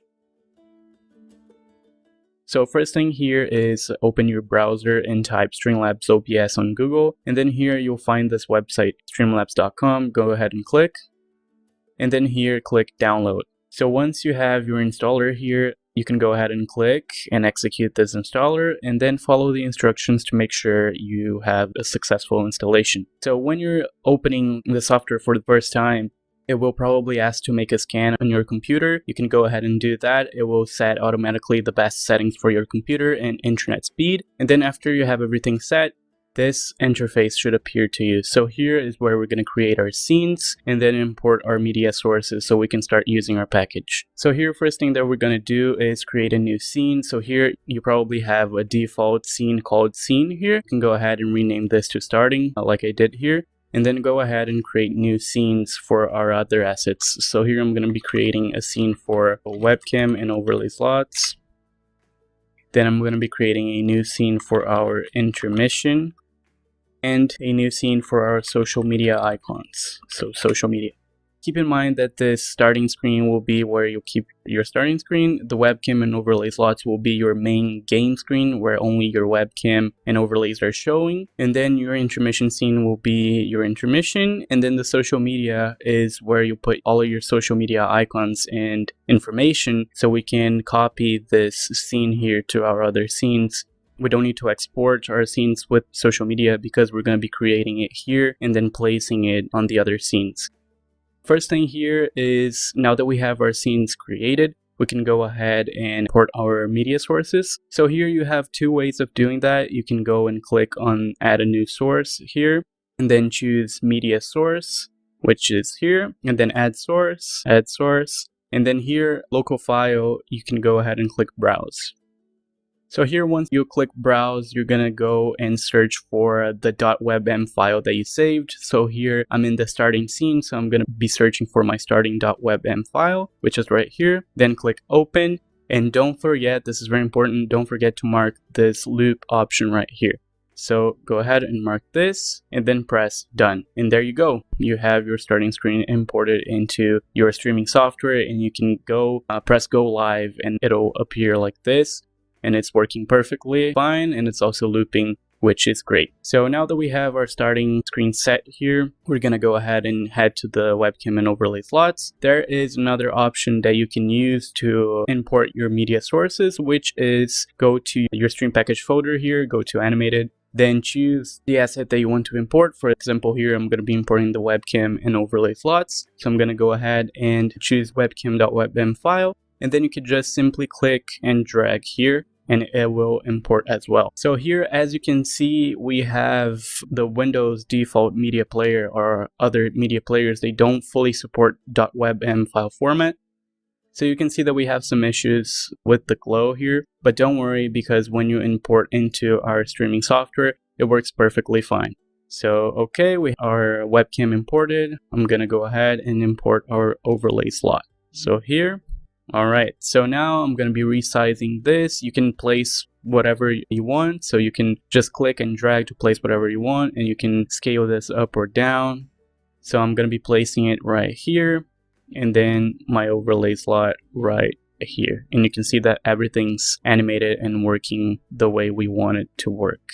And then I'm gonna be duplicating my overlay slot, select this, and then Control-C, Control-V. You can place it here if you want. You can right click, right mouse button, and then transform, flip horizontal to match this here, such as we had in the static version. So something like this. You can also use your keyboard's arrow buttons to center this more precisely. And there we have it, our webcam and overlay slots working with each other, everything animated inside our streaming software. So this is basically how you import your assets. One other thing that we want to do here is add our icons. So here, for example, if you want to use icons, stream labels here for the overlay slots, you just go to your icon folder where you saved them. And then, for example, if I want to show my last subscriber here, I would import this subscriber star icon, then scale this down, and then adjust with my keyboard, my arrow keys here. And there you go, you have your subscriber icon here. And then if you want to put your last subscriber's name, you go and click add a new source to your scene, then go to stream label, click add source, and then here you can choose whatever you want. So for example, if I want to choose my last subscriber, I'm gonna go search for subscriber. So here, session all time, so I want all time, most recent subscriber here. So this is my most recent subscriber. You can go and change the font family, font size, everything is customizable inside the streaming software. And then you just scale it down here and put inside your overlay slot. And there we go. So this is how you set up your overlay slot in your webcam. To put your webcam video underneath our webcam frame here, go ahead and click on add a new source, then go to video capture device, add source, and then choose your webcam. For the sake of this lesson, I'm gonna just use this one so you can see where my webcam is. You can also choose a custom resolution if you want. So I'm using this one right here, but if you have a higher resolution webcam you can use, just make sure you're using the right resolution for this webcam box here, which is either this one that I'm using or 1920 by 1080. So go ahead and scale this down, make sure it fits inside your webcam border here. So something like this. And then make sure you drag this underneath your webcam source here. So it's right underneath your border, your frame. And there we go. We have our webcam scene here. You can put your gameplay right underneath here. So for example, if you want to maybe share your screen or put some gameplay, you just go ahead and choose for game capture. So I'm gonna be choosing display capture so you can see how my display works here. So done. and then drag this underneath. And there we go. We have our webcam here, our overlay slots, and whatever you want to show in your live stream right underneath everything, your overlays. And also make sure, for example, here you can see that my webcam here is a little bit to the left. So you just go ahead and make sure it's not outside our border. So now everything's correct. Okay, and then for our intermission in social media, it's the same thing. So intermission here, you can go ahead, search for your intermission screen here, screens, intermission, and then drag this here. And we have our intermission. And then same thing, whatever you want to capture, place it right underneath. And there we go. And then for here, I'm going to be scaling this down so it matches the space we have for our video here. And this is an example of how you can use your intermission screen and then put your webcam video right here. And there we go. And then for social media, we're going to go ahead and drag the icons for our social media here. Icons, social media. I'm going to be using my Twitter and my Instagram to demonstrate. So here we have Twitter and Instagram, for example. You can use as many social media profiles you have. Let me just scale this down. Something like this. Go ahead and add some text. So here you can go choose text, add source. And then here, my text, go ahead and put your social media. So for example, for my Twitter and Instagram, my username is this one right here. Then we can go ahead and choose any fonts that you want. So for example, here I chose this font here, but you can go and search for any font that you want. And then you can also use Google Font checkbox here for more optimization, more compatibility. Once we're exporting our scenes, we're going to be doing a .overlay file for a one-click installation method. If you want your fonts to be exported as well, make sure to check this checkbox here to use Google Font so it's more optimized. Then go ahead and choose your font family. For this stream package, I use this font here, which is included in the Google Font library. And then you can go and change font size, the color. Here you have many things that you can customize. So then go ahead and click done. And then here I'm going to place my social media profile. Okay, and once you have this set, you're going to go to your starting screen here, and then you're going to import your scene. So here, add source and social media. And this is great because now you can showcase the social media profiles that you want. And then also, if you change anything or you typed anything wrong, you can just go ahead, change the text. So for example, I'm just gonna try some other text here. So make a quick test. And then all texts here will be changed. If you don't want this to happen, delete the second one because it was a copy and then do another one, add another source. But if you do want this, this is great because once you go back to your starting, your social media will be changed as well. So you don't have to change each one manually. So then showing this again, changing here will change also in our starting screen. So for example, if you're using this social media scene in many scenes here, so if you're using it in your starting scene, in your intermission scene, in many of your scenes, for example, ending, be right back, it will be updated in all of your scenes instantly. So you don't have to change each one manually. For example, here, intermission, I want to add that scene again, social media scene again, go ahead, social media, add source, and then you can place whatever you want. If you want to center this, you can. So that's why it's very important, but also that we hide it when we are rendering or exporting both the static and animated files. So then we can add them when we're here already inside the streaming software. So now that we have everything set here, we have our scene, our main scene with our webcam and overlay slots, intermission and social media.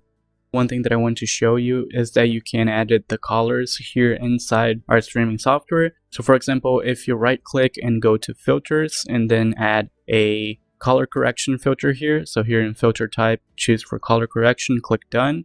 You can change the hue. So here, for example, you can go ahead and change the colors. So you can see that here we have a green, then more to a purple color. So this is also useful if you want to quickly change colors inside the streaming software, which is really nice.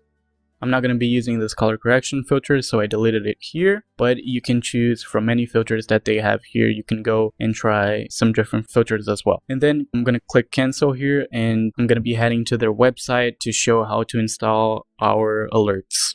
So here, once you're in their website, streamlabs.com, go ahead and click login. and then continue with any of these here, or create a new account if you don't have one. I recommend that you go and continue with Twitch. Make sure that you're using the same account that you use to log in here inside the Streamlabs OBS software, because they're going to link the two accounts when you're setting the alerts. So here, go ahead and continue with Twitch. Then inside here, when you finish logging in, you're gonna go and choose Alert Box. And then here in the alert box, you're gonna go here, layout, you choose this one right here. Then you can choose the alert animation. There are many ways of customizing your alert. The main thing that you want to be changing here is your image. So here, for example, you're gonna have a default image here. You want to go and change to the ones we created for our alert. So here, for example, this one is my follow alert. So here, follows, you can change by clicking here. So this is follow, subscription, donation, hosts. So for my follow alert, we're gonna go and choose here the new follower.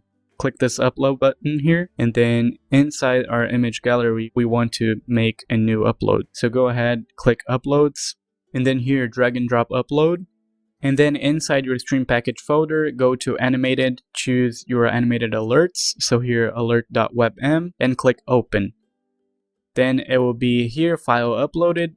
Then go ahead and choose your alert here. So for example, I'm going to be using this one because it has the same name that we got here. Make sure you're choosing the right one. So here I got the alert.webm. So choosing this one, click select. And then to see if your alert is working properly, click here, launch. And then here, you're going to go and click test follow. Then make sure you're seeing your alert box here. Oh, actually, this was an older version of the alert because I didn't click save settings. Sometimes you can click save settings and it won't update, it won't refresh. So try and click, wait a little bit and click again. And then now go ahead and click test follow. And then let me see here. There we go. We have our alert. So here you can also change font settings if you want. You can change, you have some alert variations here, and you can go put some sound file if you want. So you can customize anything that you want here. It's important also that you set your alert duration to be at max 7 seconds because that's the amount of time we set on After Effects. So if you don't do this, it won't have a loop. It will just start over again, and we don't want that. So set this at max to 5 seconds here. I recommend keeping it between 5 and 7. So here is 7 just so you can see. Then save settings. And then to add this to your streaming software, here in your widget URL, go ahead and click copy. Or you can also go to Streamlabs OBS and add a alert box widget here. So go and add your source, alert box. And then here you can see that if we go to follows, you can see that our alert is already linked here, our default alert. And then if you go and click test widgets, follow, there we have our alert. And then you can add this alert box source to any of your scenes here. And you can also add different alerts here. So you can render host alerts, rate alerts. After we have our animation ready, you can just change the text and then render multiple files and upload them using this same method on their website. And then here it will be already linked to your Streamlabs software. So once somebody gives you a new follow, if you have the alert activated, it will notify them using your animated alert, such as this, and the username will be here. So make sure to mess around with the settings as well. So here in their website, go ahead and try different texts. Maybe you can even change the text color, so try different fonts and texts. And here you have a lot of things that you can do, even the alert animation, you can go ahead and change. For your last lesson, you will be learning how to create a one-click installation file that is useful for sharing between computers.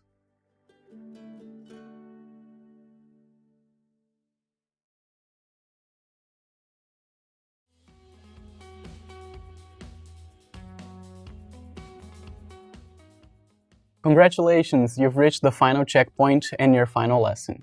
Now, you will be learning how to optimize installation by creating a one-click installation file.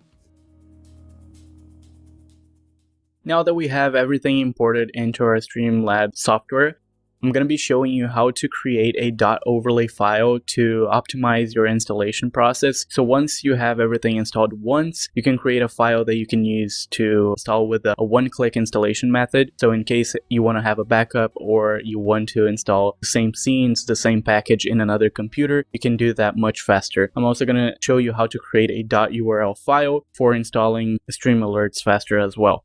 So here, once you have everything installed, everything imported, we're going to go and click on this setting icon here, and then you can go to Scene Collections and Export Overlay File. Then you're going to choose the folder you want to export. In my case, I'm going to be exporting it here inside the animated folder. Then call this Stream Package. And there we go. And then here you have successfully saved stream package.overlay. So once we have our stream package saved into the .overlay file, you're going to go, and if you want to test if it's working properly, go to import overlay file and then click here in your .overlay file and then open. It will take a while to load, and there we go. Now you have your collections here. So you have your scene collection, which includes everything that we had installed in our scene collection. And then you can use this .overlay file to quickly install stream packages from one computer to another. You just need to have it installed at least once, and then you can export your settings to create this .overlay file. Now, one thing that I want to mention as well is that last class I didn't show you how to install your transition. So here I'm going to be showing you right now. Go ahead to Edit Scene Transitions right here. Then go to Add Transition, and here the name, you can change this to Stinger Transition. And then the type, change this to Stinger. And then here you're going to choose your video file, which is your transition.webm file. So here inside transition.webm. The time, it really depends on the time your transition happens, but usually the transition point here, if you choose between 800 milliseconds, it usually works fine. You'll have to test the transition point of your transition to make sure this is working properly. So here, go ahead and click Done. And then use your Stinger transition and then click Done. And then here, when changing, you can see our transition working. There we go. So here my media source now animated and then transitioning from one scene to another, working perfectly. Alright, so now I'm going to show you how to create the .url file for your stream alerts. So what you're going to do is go ahead to your dashboard, your Streamlabs dashboard, and then make sure that you have here in alert box all your alerts properly installed. So here in follows, you have your new follower alert, subscription. You have all the alerts you want to install. And then once you have it all installed, go to the top right corner here to manage themes. If you didn't have any other themes before, you were probably using this default one. And then click here, this arrow icon here, and then you can see that you can share your widget theme. So let's share your widget theme quickly with your friends. These links will copy all settings automatically. Then copy this link right here, this alert box link. And then once you have your link copied, you're going to be creating a .url file. To create this file, I'm going to go ahead and open my folders here, and then here inside stream package I'm going to be creating a new shortcut, and then here you're going to paste the link that you just copied from this arrow icon here, and then paste the link, make sure it's correct here, and then click next. And then here you can set the name for this for stream package alerts. It'll automatically create a .url file, and once you double click this file to open, it will open this Streamlabs dashboard. So settings will be imported to your selected collection. It will also become your widget theme. So go ahead, if you want to create a new widget theme, you can go ahead and create, for example here, stream package alerts for the name, and then here create. Then you choose stream package alerts right here and click use. And all the settings that you had earlier when you exported the widgets are going to be applied to this stream package here, stream package alerts. Then also make sure that here in scene collections, you can also see the scenes that you have in the Streamlabs software. So here, for example, I have my stream package scene using, and then here it says stream package. So it's linked. Make sure you're using the one you want so it syncs with the software. So here, for example, if you just added a new widget like I did here, so I just added the stream package alerts, which I'm using here, make sure you change here as well. So search for stream package alerts, and then change here. All right, and then click Save Settings here. This is very important. And then once everything's saved, you're ready to start using your package. And also you can share your .overlay file or your .url file for a quick installation. Thank you for watching this course. I hope you found it useful. Good luck in your journey in the streaming world, and I'll see you next time.